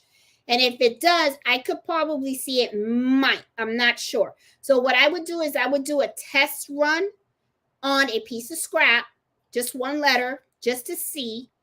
And if it works great, awesome, you're good to go. If you see that there is some type of perforation that's going on with the vinyl because it has that double stitch, then my guess is you would probably have to select an applique that has a single stitch, like just a bean stitch, just single tack down stitch, which is just a regular sew stitch. It doesn't go back and forth or anything like that. There's no thickness to it. Okay. I hope that kind of helps. Hey Annette. Hey Move, love your channel. Learning so much. Oh, I'm glad you're learning. Hey Leslie, how you doing? Hey Sassy. Oh, Marina, thank you so much for the super chat. I really appreciate that because it does help my channel and stuff. Because you guys don't know. I mean, I do the channel mostly to pay for Carlito to go to college. This dorm, I'm telling you, one more year to go. Hopefully he graduates and walks that stage in June. And then I'll be free. I'll be like, yeah. But thank you so much. I appreciate that. Hey, Beverly, really like the sparkle. I like it too. I think, I'm telling you, sometimes though, I will say when I look at it, sometimes I think it's a little bit too much of a sparkle, but some people like a lot of bling. So, but I'm going to be honest, I kind of like it too. I think it looks really, really cute. I really do. Maybe it's because of this color, the gold. And I actually prefer, honestly, I like, my favorite colors is the yellow and the blue. Those are my two favorite colors. But I like the way the blue sparkle looks. Let me see if I can open this up a little bit so that you guys can see the blue, because I kind of like the blue sparkle a lot. Here it is. So I hope you guys can see it. But then that look cute. It looks kind of purple to me, but this is like a jean blue. I don't know if the camera is showing off as purple, but it's like a jean blue. But look at that sparkle. I kind of really like this one. I like this one better, I have to say, than the yellow one. Because I feel like the yellow one's kind of like really like out there, like slap you in the face sparkle. You know what I mean? This it's out there, but it's a little more on the subtle side. You know what I'm saying? And stuff. But yeah, I mean, oh God, I forgot what this is called again. Not the spark. What is it? Glitter vinyl. Glitter, very, very popular with applique, especially with with like birthday shirts for girls and all that kind of stuff and everything. They love the glitter. They love the shine and all that kind of stuff and everything. But I'm actually thinking of maybe trying that on a hat. That might look really, really cute too. Let's see. You can use your scan and cut your applique pieces out. Yeah, you can, but I don't like doing that, Deborah, because sometimes what happens is if you miscut, okay, if you don't have the size right and you miscut, you can actually end up wasting fabric if you make mistakes. And to me, I feel like when I actually place the item on top, that kind of avoids the issue of actually making a mistake right there. So that's why if you're really good at it and you know how to do that, hey, go for it, do your thing. But for me personally, I just, it's not my thing. It's just not. Deborah, won't that dull your blade? Yeah, Iris, it does, but you know what? Your blade's gonna get dull anyway. Every time you use your blades on your Cricut machine and everything, it eventually is going to get dull and you have to replace the blades. So, but I mean, she's not really cutting anything different, because if you have the Cricut Maker, it's supposed to be able to cut fabric. So you're, so you can use that. All right. So, let's see. Hey, Sassy. See, No scan and cut is used to cut vinyl or fabric. So is the Cricut machines. I think you can't, the Cricut maker will cut the fabric. Okay. They have that capability, but I think the Cricut machines before that doesn't have the fabric capability. Because I remember I bought my Cricut maker because of that, because I really suck at cutting fabric. I really, really do. And if you're making small projects and you need the fabric to be cut precise, the Cricut maker is perfect for that. Okay. But eventually I kind of like just went and I just got a quilting cutting thing. I got this thing right here, the Quilt Cut 2, and this really helped me with my cutting. Okay, the Quilt Cut 2. So I use this system. I got a video on me using that too. So if you guys are looking for something to help you make more precise cuts, the Quilt Cut 2, this is a really good thing to do. Let's see. When you use vinyl, you can use the placement or tack down. Just pull the vinyl off the fabric, so you don't need the scissors to trim the vinyl. Yes. And yeah, because you can sometimes do that, but I still trim it. Because sometimes it won't pull off that easy. So it just kind of depends.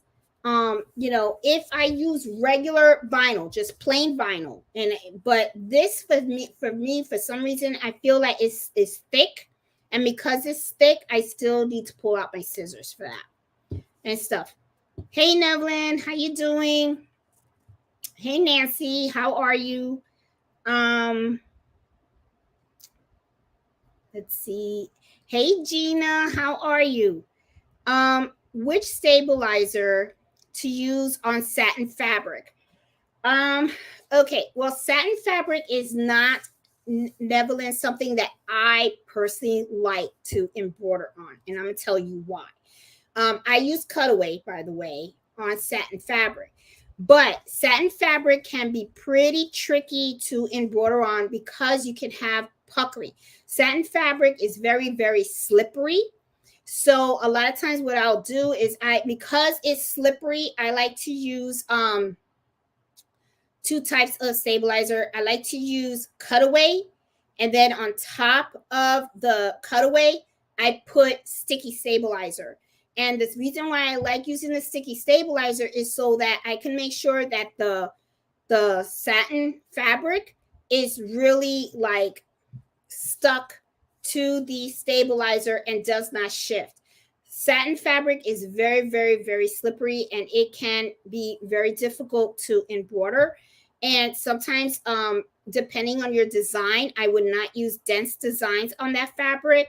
I would try to use light designs because it is difficult to do. You can get puckering. So yeah, it's not my favorite. I know I've done it before. I have done it before. I did it for a friend of mine because she asked me to, and I had slight puckering, not a lot, because I did put extra stabilizer and everything like that. But honestly, after I did that one, I was like, satin fabric is just one fabric that to me, I don't like embroidering on because of it being so slippery and so easily pucker. So I kind of stay away with it. But if you want to embroider on that, just make sure that you're not using a dense design, and make sure you're using plenty of stabilizer. So that way the fabric doesn't shift, and make sure you go slow. Also, slow down the machine. Do not rush it, because if you have the machine and it's going real, real fast, then what's going to happen is your fabric can shift, and you don't want that. Okay. I don't mean to scare you. Okay. That's not what I'm saying. I'm just saying to be very careful, take your time, and make sure you plan for it. And then make sure you slow down that machine. And, that way you can be successful and stuff like that. Let's see. Eartha said that's what she likes about the heat vinyl transfer, that you can just rip it and you don't really have to use the scissors. That is true, but like I said, depends how thick. Mine, for some reason, is pretty thick. Could I rip it? I could probably pull on it. Yeah, I probably could, But I stick to my scissors. I really do. I just always stick to my scissors. Let's see. If you have Embrilliance, can it be sent to scan and cut? No, okay, Deborah. Embrilliance is embroidery software, and I don't have a Brother scan and cut machine, so I don't know. You might be that you have to save it as a certain file format in order for the scan and cut to read it. That's my guess. So I don't know about it. I'm not familiar with the scan and cut at all. Let's see. Oh, mom got a haircut today. All right. Looking all sexy. Let's see. For the satin fabric, you use tearaway. There you go. Oh, so Miss Banks is saying use tearaway stabilizer to keep from puckering. And there you go. All right. So, yep. Nevelyn, do it, Miss Banks said, because she's more experienced in this. I just did it once and I didn't do it. I'm sure Miss Banks does this 100 times. So I would say do what she is saying. She's saying use the tearaway stabilizer to keep from the puckering and add 2 layers of lightweight tearaway. And use the 7511 needles. Okay. Let's see. Hey Jacqueline, how you doing? Let's see. There is, let me see, the vinyl, the embroidery vinyl, which is best to use for embroidery, and the HTV may eventually peel. And I've never used the embroidery vinyl. I have never used it because I never had a problem with this. And I should give it a shot. I really should, but I just haven't really this worked so well for me that I was just like, I'm doing embroidery. But maybe I should, and just to do a comparison also, maybe I should do a video on that, on how to compare the embroidery vinyl with the regular glitter vinyl and see how that works. That would be an interesting one. As a matter of fact, I'm going to write that down because that would be a really good comparison, of and see how it works, like which one would be better. That would be pretty cool. Let's see. Let's see. The glitter bun, pretty. Yep, it is sparkly. It is. Let's see. Yep, Miss Banks. Okay, yep, she confirmed it. Yep. Don't use the heat on marine vinyl, but you can use it on the embroidery vinyl. Okay, then that is probably the biggest difference then. Thank you, Miss Banks.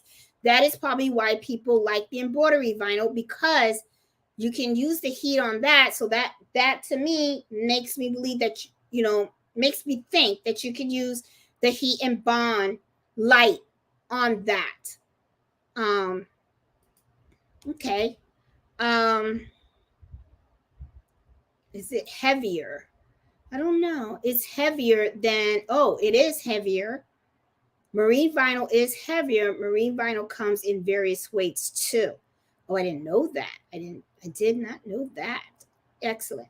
Hey, Allison, how you doing? Thanks for sharing the sale on Facebook. I picked up a few craft kitchen patterns you're sharing. Saved a lot of money. I'm telling you, I saved a lot. It was like, $120 something. I was like, okay. So I'm thinking even about going again tomorrow. I might make a little trip out there tomorrow and sit there at the table and go through the books and see if there's more sewing patterns. Because yeah, so now it's like I'm addicted to buying sewing patterns. You believe that? If I'm not buying thread, if I'm not buying stabilizers and stuff, now I'm buying sewing patterns. So, but now I got to find the time to sew. So I'll probably go tomorrow and I'll buy some more, and then I'm going to stop because I need to make some of this stuff. I can't just be buying patterns just to keep them in the place. I got to make some. Okay. And I got to learn how to read these patterns too, because I never used a sewing pattern. So this is I'm going to videotape the first one I do. And you guys are probably going to crap up because you guys are going to be like, she's a mess. She don't know what she's doing. Because I want to be like, okay, I open this up. Because I opened one up already. Okay. And I have to tell you, there is a lot of drawings on these things. Okay. They really are. And I had to open it up and put it on the floor. And there's so many drawings. Like I see circles and I see like these arrows, and then I see solid lines, and then I see dotted lines. And I know all this stuff. There's got to be a legend somewhere that tells you what line means what circle means what, and what triangle means what, and so like that. So I'm going to have to learn how to read these patterns, and I'll probably go to YouTube so that they can teach me how to read them.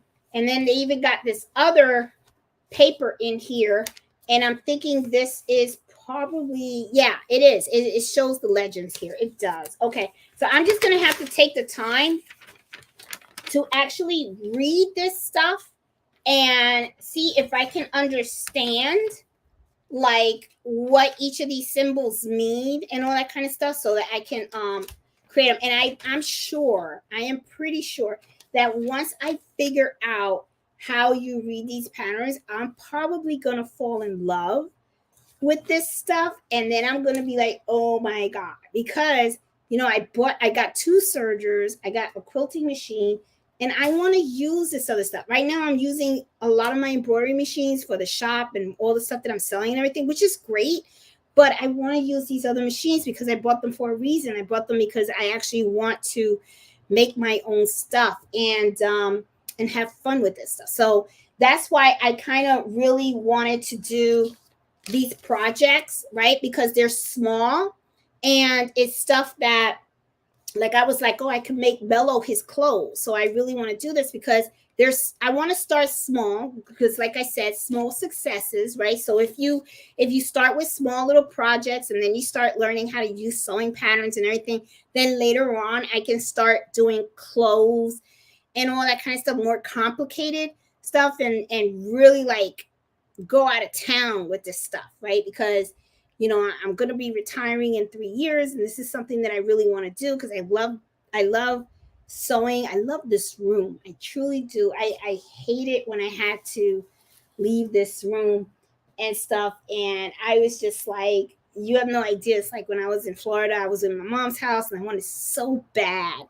to sneak into Nancy's room. I wanted that room, but I couldn't do it. And then I did look at my mom's sewing machine, but the thing is, my mom doesn't have, even though she used to sew, I don't think she does it anymore. And she doesn't have like good stuff. I mean, she doesn't have the stuff, the materials anymore, the pins and all that kind of stuff.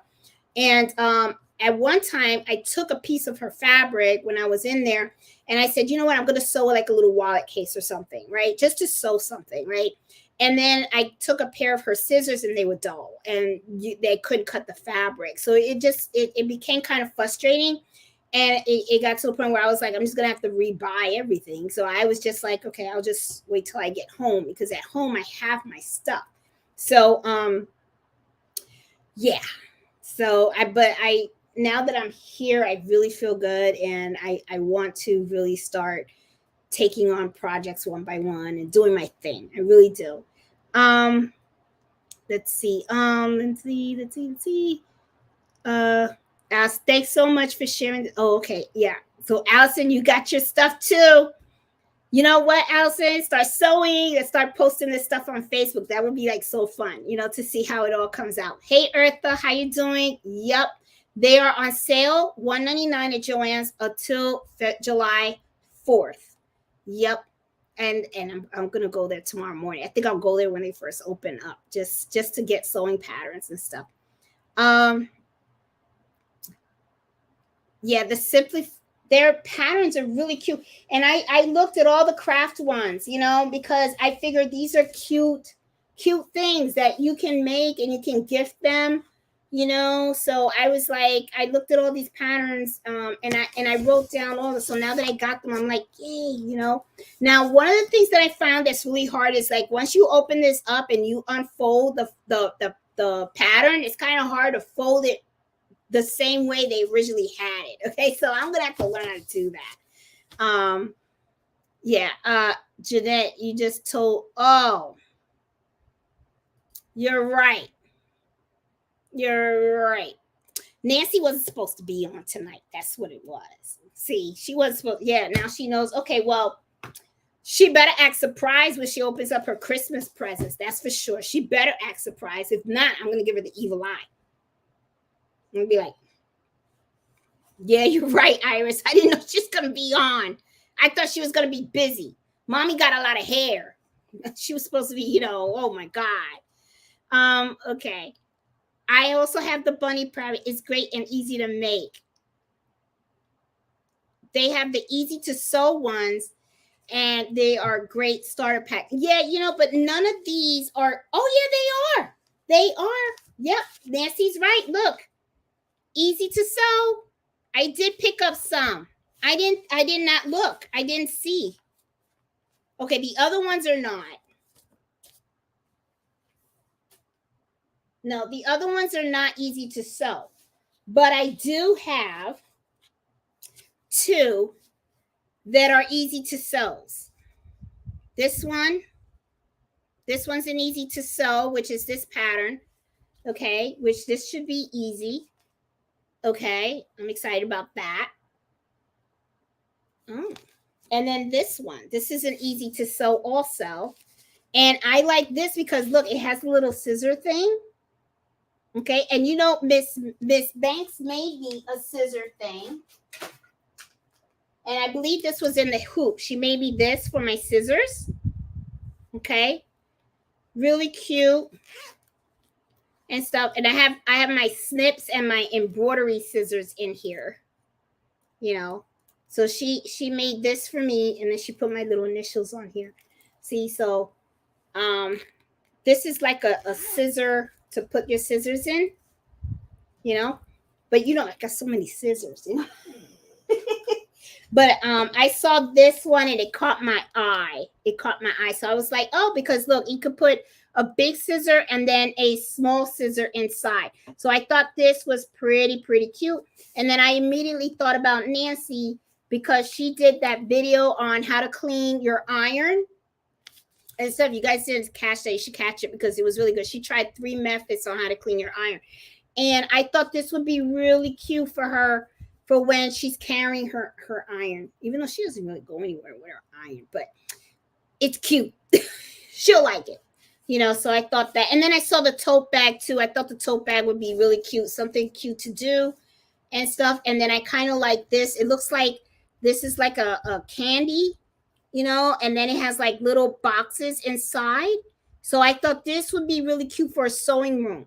You know, so, and these are easy to sew. So I think maybe I'll start with this one, the easy to sew one then. You know, I'll do this one first and see how it comes out. That comes out really cute. So I'm pretty excited about this because that means I get to play with my sewing machine and hopefully my serger too.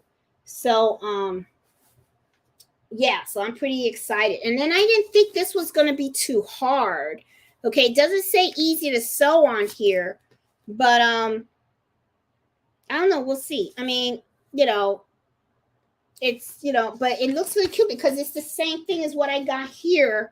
And I thought this would be really cute. I can make more, you know, and stuff. And yeah. So we'll see how this sewing adventure goes. We'll see how it goes and stuff. Let's see. Can you do a video on how to read the pattern? Marlene, I will do it as soon as I figure it out myself, okay? Telling you, I am new to this, so we're going to have to learn together. I'm going to do the easy to sew first. And I know there's already YouTube videos out there on how to read a pattern, so I'll probably be watching those, okay, to try to figure it out and stuff like that. But I do want to learn all this stuff, because this is a whole new adventure. I'm really good at the embroidery stuff. I got that down pat. I'm pretty good at that. But the sewing, I still sew with a sewing guide so that I can keep sewing straight, because sometimes I'm still going crooked. But I really want to practice the skill, because I know practicing makes perfect, And I even heard somebody say that when you are making like sewing projects, try to do it 3 times, because usually like the first time you do it, you're going to probably make a couple of mistakes. The second time you might make it, but the third time is usually like the golden, because you already done it repetitively. So as you start doing it more and more and more, you get better. So that's what I'm hoping. So we'll see. I'm going to try to do the small. I'll probably do the small one, the scissors first, just to see how that comes out. And then I'll probably venture out and probably do the roll tote and see how that comes out. And then I'll expand to the ironing thing. And I'm going to try to do all the projects in each one. And then on the video, I'll put it in which pattern I use, so that way you guys can run to Joann's and get them. Make sure you pay $1.99. Okay, don't pay more than $1.99, because you guys saw the receipt. I saved over $120 on patterns and stuff. And now I'm thinking to myself, I'm gonna have to buy a box so that I can keep my patterns nice and neat, and stuff. Because I got a feeling I'm really gonna start getting into this sewing thing. I don't know what it is. It's calling me. It really, really is.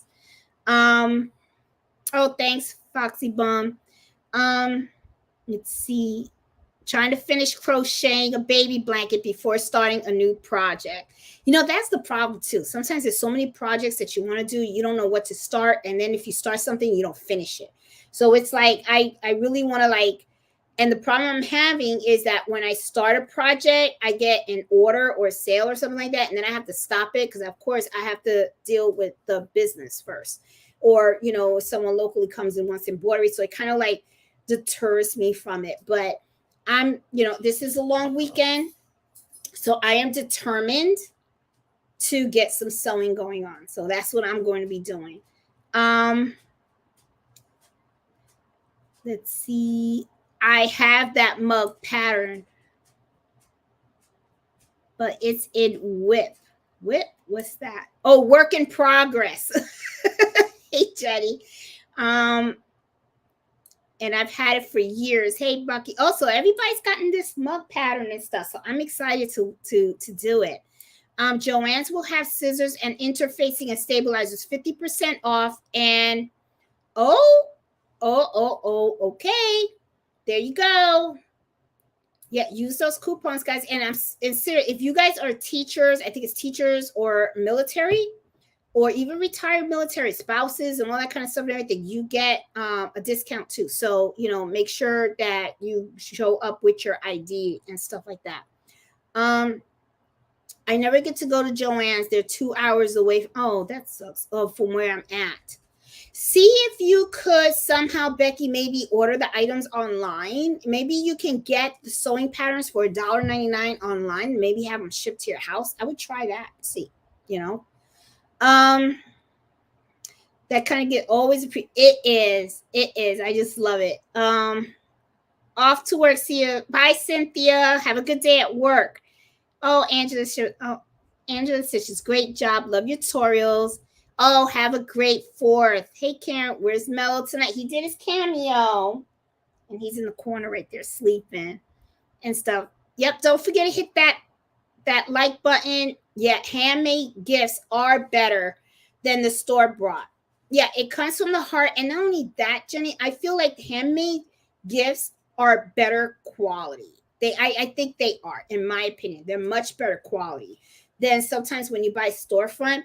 And I don't know if you guys do this. I know I do. I sometimes go, if I go to Macy's or a department store, sometimes I'll look through the clothes and I see embroidery done on the clothes. One of the things that I like to do is, and this is pretty helpful if you guys, just think about it. Go to the store. If you see a shirt that's embroidered, look in the inside of the shirt and see if you could see what stabilizer they used. Okay. And look at the quality of their embroidery too. Look at the quality of their embroidery because, think about it. If they got a shirt, okay, that's in Macy's that somebody embroidered, you get to see the kind of quality of work that's being shown in these department stores and stuff. So I do that all the time. I'm always looking at shirts and I'm always looking to see how they were made. And when I see some embroidery, like a logo or something like that, I always like to look inside the shirt and like to see if they use cutaway stabilizer, tearaway stabilizer. I also like to look at the embroidery and see how filled it is. And I like to see if I see any stitches that are out of line and stuff. When you start doing this, it's like you kind of like catch certain things. So it's just something that I kind of like to do. Let's see. Let's see. Hey Karen, how you doing? Hey Sandra, how are you? It's good to see you also. Let's see. Nancy and her dollar store. Hey Margie, now how are you? Hey Shirley, how are you? How you doing, hon? Nice to have you. Let's see. Hey Felicia, how are you? Finding myself. Oh, thanks. I'm glad that you like the channel and that you're enjoying and you're learning. And so I think that's awesome. Never a dull moment. Oh, thanks, Iris. So we put my design on next. Yep, that's a good idea too. Look what Miss Shirley put down. She put her designs on an external drive as well, just for safety measures. And I do that as well. Because the thing is, you don't want to lose your USB drive. Let's say, you lose your drive. And also, what if your computer goes down? Okay. We always use these items and things break down. Okay. And if your computer breaks down, you could lose all your embroidery files. And if you really think about it, sometimes when we start thinking about embroidery, I remember once we were talking about how expensive embroidery is. The designs of buying embroidery files can be just as expensive because you can buy embroidery files sometimes for $1. Sometimes you can buy them for $2.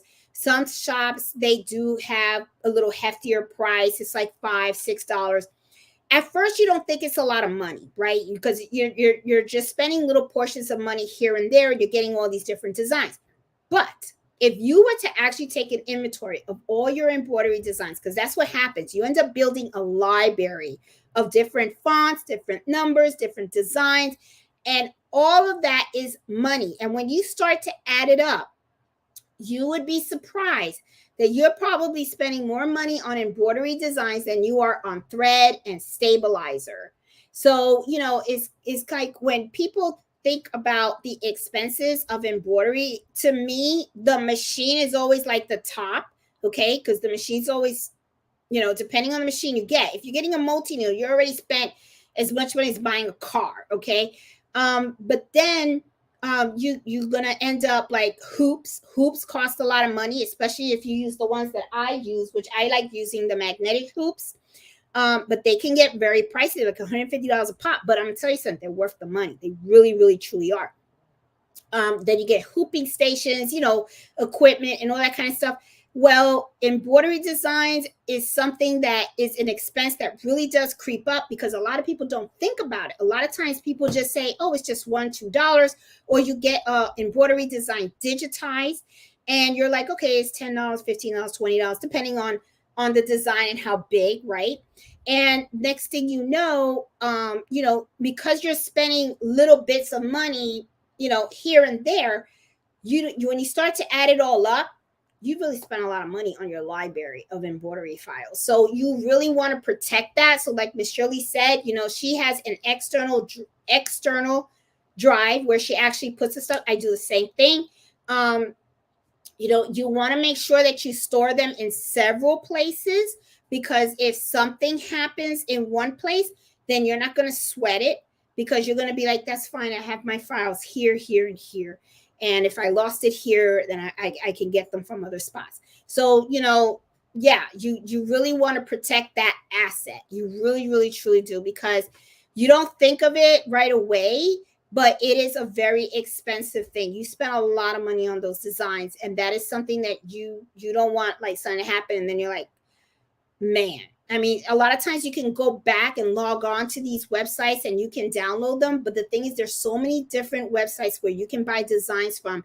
You might not remember every single file you got. And sometimes I'd even download free files. So, just something to think about, But thank you, Miss Shirley. And if you don't know her, she has a channel. So, this is her YouTube channel. She's really good. She goes live on Tuesdays, and she's really, really good. I love watching her. And so I think she has a birthday coming up too, don't you? I think it's birthday Tuesday that's coming up. And so I'll be on. I will be on. Hey, Miss Miles, how are you? It's been a minute since we haven't seen you. Hey, Marlene. Okay. Some people say that if you iron the material, that might shrink the material a little bit. Yes, and they do say that if you iron it. And some people say put starch on it too, because I've watched the Crafty Gemini. I don't know if you guys watch Vanessa. She's one of the things that she does is she starches her fabric and then she irons it. That kind of helps shrink it a little bit, so that way you don't have to like worry about shrinkage and stuff like that. Yep, and Miss Banks says Caesar is better quality than Cricut. Yeah, and I find that too. I kind of, and you know what's so funny too? The Cricut is supposed to be like the best brand, I guess, but I don't know. And they're so expensive, and you barely see them on sale. I mean, sometimes you do. I remember at one time you never saw anything of Cricut on sale, and now you see them all the time.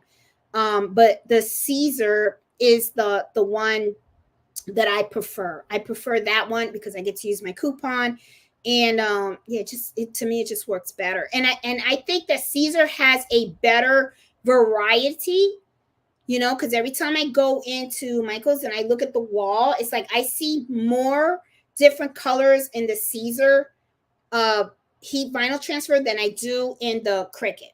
I don't know if it's the way I'm looking at the wall or what, but I just feel like Caesar just has a better pick, a better variety section, and stuff. That's just how, I don't know how I see it. Hey, Becky, how you doing? Hey, Shar, how are you?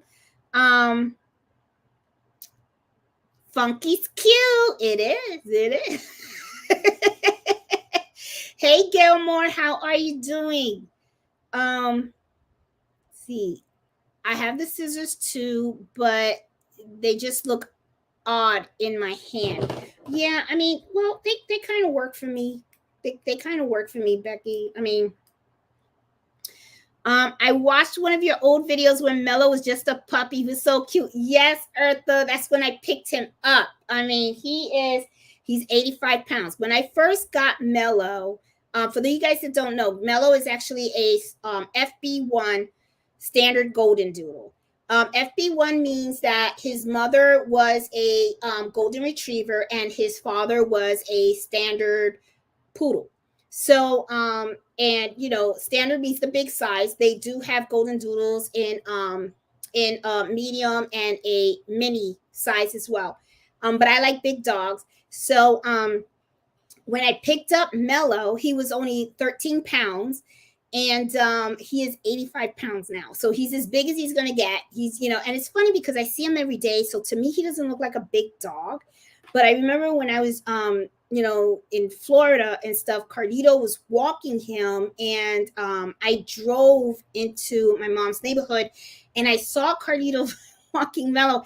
And seeing him from afar, I was like, yeah, he is a big dog. He's a really big dog. He's huge and he's quite heavy too. So, but yeah, he's a golden doodle and standard, but he was 13 pounds in that video and he's a big boy now. He is, his mom was actually 85 pounds and his dad was 80 pounds. So I kind of knew that he was going to be in that range, and I did want a big dog. I love big dogs because it's when you hug them, it's like hugging a big teddy bear. So, But yeah, and I do watch Eartha, his old videos when he was just a baby. He's a bad little thing, you know. Hey, So Create, how you doing? Hey, JK, I like the patterns you picked out. Are the numbers mentioned too? What I would do, um, JK, is, after the video airs and stuff, I would replay the video. You could just fast forward because I know I talk a lot, so don't worry about it. But just go fast forward because I know when I showed you guys the packets, you could see these numbers. Oh, there we go. These numbers right here. And these are the numbers that you want to look for when you go to Joann's to pick up these patterns and stuff like that. So, but when I start videotaping of me trying out these patterns and everything, I'll make sure that I mention the pattern that I'm doing in the video and stuff. So if you guys can see. And I like to do, JK, I don't know if you've watched my channel. I like to do my videos raw. So if I screw up in the video, I like to leave my mistakes in there because I'm a firm believer that I don't like my videos to be perfect. I really don't, because if I make mistakes, chances are people out there are going to make mistakes too. You know what I mean? So you guys can like watch it, and then when I screw up, I mean, of course I'm going to tell you, okay, well, you don't do that. That way, when it's your turn to do it, you know not to do that, okay? Because that's a big mistake. So, but like I told Marlene, I'm gonna try to eat the easy to sew package first, okay, and try to figure out how this works. In reading the patterns and all that kind of stuff. I think it's gonna be a lot of fun. I'm pretty excited about it to try it. Let's see how it goes. But yeah, you can always rewatch this live because the lives are always there. Because I like to keep them because it's like a little library. So that way, like if you go to the channel, you need help or you have questions about something, you could just type in your subject in the channel. And if I have a video on that, it'll pop up and then you can like learn about. So like, let's say you want to learn about stabilizers, or you want to learn about different threads, or if you have the SC1900, I have a playlist of the SC1900 where I go through the whole machine and teach you how to, to maneuver around the machine and everything like that. So, and I am trying to do more of a series on my multi-needle machine as well, because I know there's a lot of people out there that want the multi-needle machines, but sometimes it just makes it easier because some people are just visual learners, because I know I am. So that's just how I roll. So anyway, hope hey Jenny, looked into those Kaya rotor. Yeah, and you know what, Jenny? I actually got that off of Amazon. And what I'll do is I'll update the video description to add that, because I actually got this from Amazon because I couldn't find them anywhere else. But I really like that rotary cutter a lot better than than especially the Olga. The Olga just cut my finger off. That is my favorite, and I'll post the link to the one Miss Banks gave me, because this one is really nice too, because it fits so comfortably, and it's like that. Now I wish it kind of had a little cover like this, a little plastic cover like this, but it's okay because I'm very, very like, after slicing this finger twice, believe me, I go slow. I go real slow. Okay. I even got like I had a suction cup, but Mello like got to it and he kind of broke it. So I got to buy another one. But another trick to make sure you don't cut your fingers, to use a suction cup and you hold the ruler with the suction cup. And that way, then you just can go like that. And then, you don't, if something happens, your hand is high. It's not close to the ruler where you're gonna it's not there. It's not gonna slice, But yeah, I mean, I learned the hard way. And then this is another rotary cutter, and I hate this one. I don't use it at all. This is the Cricut rotary cutter. I don't like it at all because you put this like that, right? And then it expose the blade, right? And then it has this little button thing, and then this is the gray stuff that comes up. What I don't like, and I sliced my hand on this too, is when you do this, all you have is this. And then I was going like that, and I went, and I actually like literally And I gotta tell you, when I did that, it was like a clean cut. And at first you see like the white, and then all of a sudden you see the blood. And I was like, oh my god. And I was just like, at first I was kind of like, am I gonna need stitches? And I kind of freaked out a little bit, and I was like, Frank, it wasn't good. And I gotta tell you right there, I didn't want to cut no fabric. I was like, I give up, I struggle with written instructions following the morning. I do the same. I'm telling you, man, I did that in the hoop project. Mine came out jacked up. Nancy's came out cute. I don't know. I was like, oh well. They are beautiful. Yep. They're created by Pearly Gates. This is yep. And they had a booth, and me and Miss Banks were looking, and they were gorgeous. They were gorgeous. And that's the thing too that I was thinking. I was like, oh, could I make those and sell those? But then, this is the thing also too, and it's something that a lot of us crafters always say when we talk to each other, because even my mom, she likes to crochet, right? And she does some beautiful, beautiful pieces. But the thing is, people sometimes don't want to pay. They don't want to pay for real good quality handmade stuff, because in their mind they go, oh, I could just buy it from the store. But they don't understand that when you buy from the store, a lot of times those things are not handmade. Those are machine made. And when my mom does the crocheting, the yarns, those bundles of yarns, they're not cheap. They are not cheap at all. They're very, very expensive. And for her, when she does like a belt quilt, a bed quilt, you're probably talking about her using like 15, 20 of those yarns, depending on the designs that she's making. And then that's not even talking about all the time, because she's sitting there with her hands, and she is really like crocheting with her hands. And you're talking about hours of crocheting, because sometimes a blanket will take her like a good month and a half. And people don't want to pay. They don't want to pay for that. So it's that's why, to me, when it comes to certain things, those are things you do for people that are really special in your life, and you give them as gifts, because some people just don't want to pay for it. They really, really don't. I did, Tammy, there is a video of doing an applique. She's asking, can I do a video of an applique on a multi-needle machine? Tammy, I have it. I do have it. Type applique. I have two types. I did it on the single needle machine. For those that have the SC1900, just have a flatbed machine.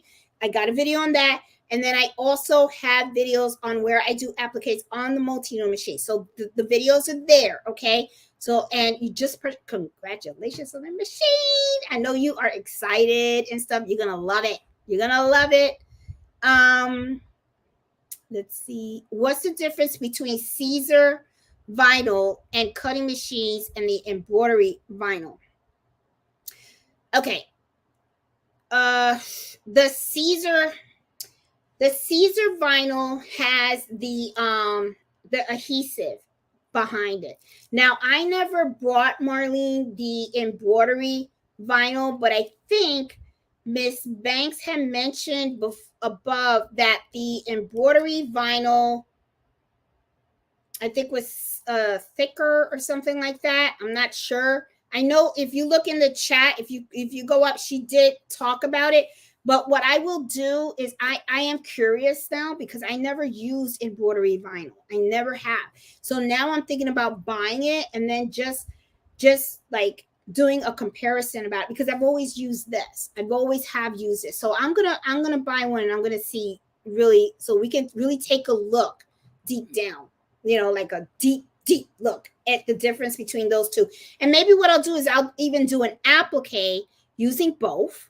The same applique using both, and let's take a look at it. Let's see how it comes out. That'll be a really cool video just to see how that works. Hey, finding myself, can in Brilliance Merly patch border a little thicker? No, finding myself, I actually use their patch border as is. If you want it to be a little thicker, I don't really know how you would go ahead and do that. You could go to a digitizer and have them make it thicker for you if you want. But I never mess with that, because I just don't do the digitize. I know very, very little on that, and I just know like the basics and stuff like that. So I can teach you how to read the pattern. I have been sewing since I was 12 years old. Miss Banks, I'm gonna call you. I'm gonna be calling you because if I get stuck, oh my god. Iris says, Jeanette, pet owners spend a lot of money on their pet clothes. Yes, I do. I do. Let me tell you, that is one thing about Mel. He is very fashionable. He has a raincoat. He has a coat. He has a coat with a scarf. He has a lot of sweaters. He even has shoes. He wears shoes. When it snows, he has boots. Yep, because I want to protect his paws. So, yeah, I totally, agree. The pattern symbols are pretty easy to follow. Oh, God, I'm excited. Okay, so hopefully it won't be as hard as I think. But like I said, I'm a newbie. So let's, it's you guys are probably going to laugh when you see the video and stuff. And I'll be like, okay, so I'm going to see how it goes. Let's learn together. Definitely. Hey, Claire, how you doing? Just fold the paper and use your iron to press it down and be able to go back into the envelope easy. Okay, I know I'll figure it out. I will get it in that envelope one way or another, Claire.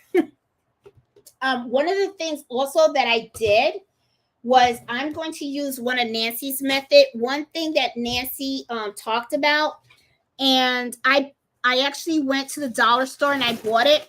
She buys these flexible cutting mats, right? And what she does is, I don't want to cut the sewing patterns because I want to be able to reuse them. And I know that sometimes they have different sizes and all that stuff. So one of the things that she recommended doing in her channel was she was buying these cutting mats and you put them on top of the sewing pattern. And then you just take a marker and you just trace around it. That way you have a plastic version of the a plastic version of the template, and you can reuse and this doesn't go bad. So this was for a towel topper and I traced it, and so this is a towel topper. I think this is like the top of the dress of the towel topper that I'm trying to make, because I want to make my kitchen towels different, okay? Because I usually have like one type of style. It's just the towel and I embroider it. But now what I want to do is I want to up my game a little bit. I want to explore different ways of doing the kitchen towels. And I know there's a lot of kitchen toppers out there and all that kind of stuff. So I want to try to do all that stuff. So I picked out a couple of these mats because I figured if I like a pattern so much, it's probably going to be a pattern that I'm going to reuse. And I don't want to damage the paper. So what I want to do is just trace out my patterns. I also bought a big sheet of tracing paper, and I'm going to use that as well to trace it out. That way I can just fold that paper in, because it'd probably be cheaper than using these, even though these are not that expensive either, because I get like, I think there's 2 pieces in here. And actually, I think I got 3. Oh, this one's not open. But it's 2 pieces per here, and it's only $1. So, $1.25 now. Okay, so, dollar store is not a dollar store anymore. It's $1.25. So, it's inexpensive. And what I like about this method that Nancy has is that it's plastic. So, the tracing paper is good, but it still is paper and it can easily tear and everything. This is not going to tear. This is going to last a lot longer. So I do kind of like her method too. But my thing is I'm thinking about storing it. How do I store it? But you can fold this. You can if you want, but we'll see. I'll figure it out. Let's see what we got going on. Hey, Aaron, how are you?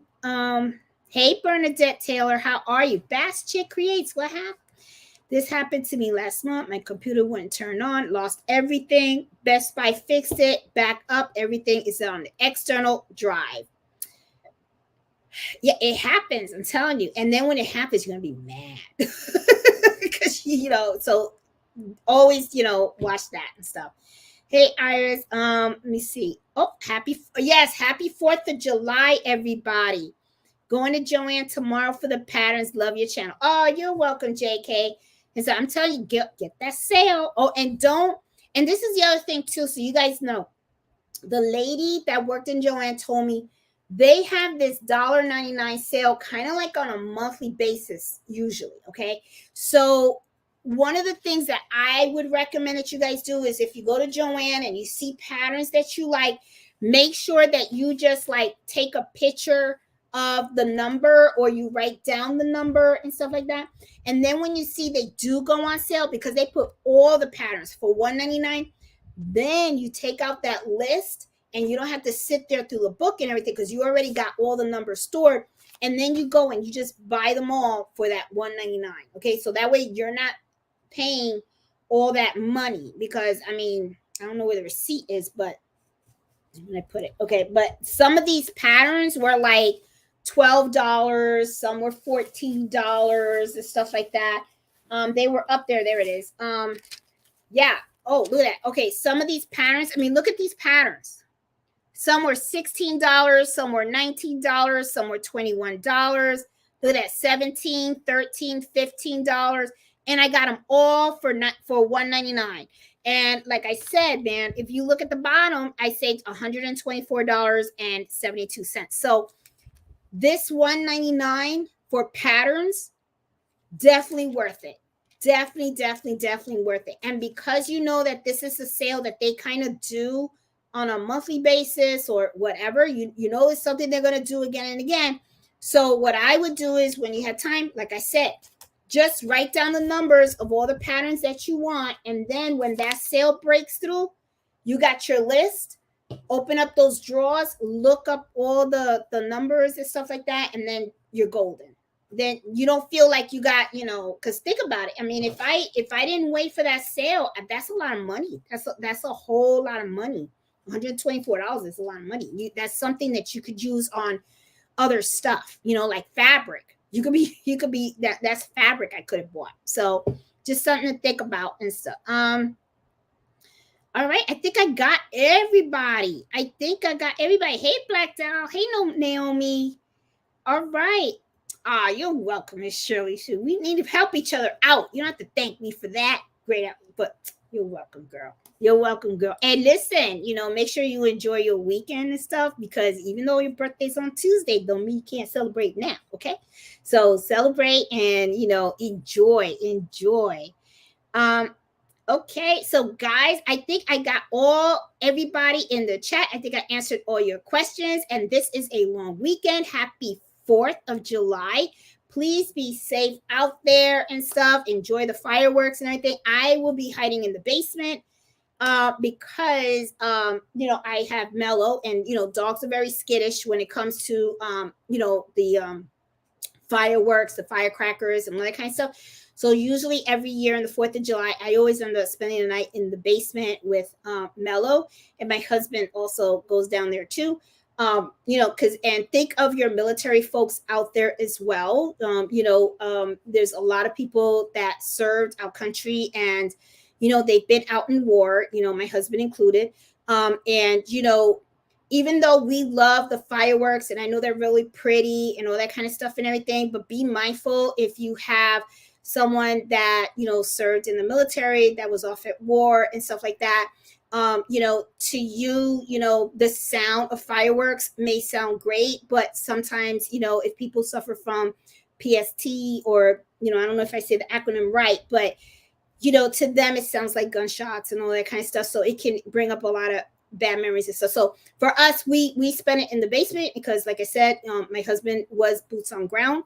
He served in the Gulf War, and it's when it comes to those kind of things, we like to go in the basement and we just watch movies, and that way we don't hear the noise around us, because here where I live, they actually do a lot of the fireworks and everything like that. And also I know that it kind of disturbs the dog also. So just be mindful of that. I'm not saying don't enjoy it. I'm saying, just be mindful of that and stuff. And, please be safe. Enjoy it. Happy birthday, America. And I will see you guys next Friday. And I'm going to have fun this week. this weekend, and I am going to be sewing and doing my thing, okay? And I will definitely be working on more videos. I keep saying that, and then every time something happens. But you know what? I'm always here on Friday. That's for sure. Nothing's going to take me away from my Fridays because I love this. I love doing this. And I always have a topic for you guys, okay? So I will talk to you guys later. Please be safe, and I will see you guys. So see you next Friday. See ya. Bye. Thanks for the support.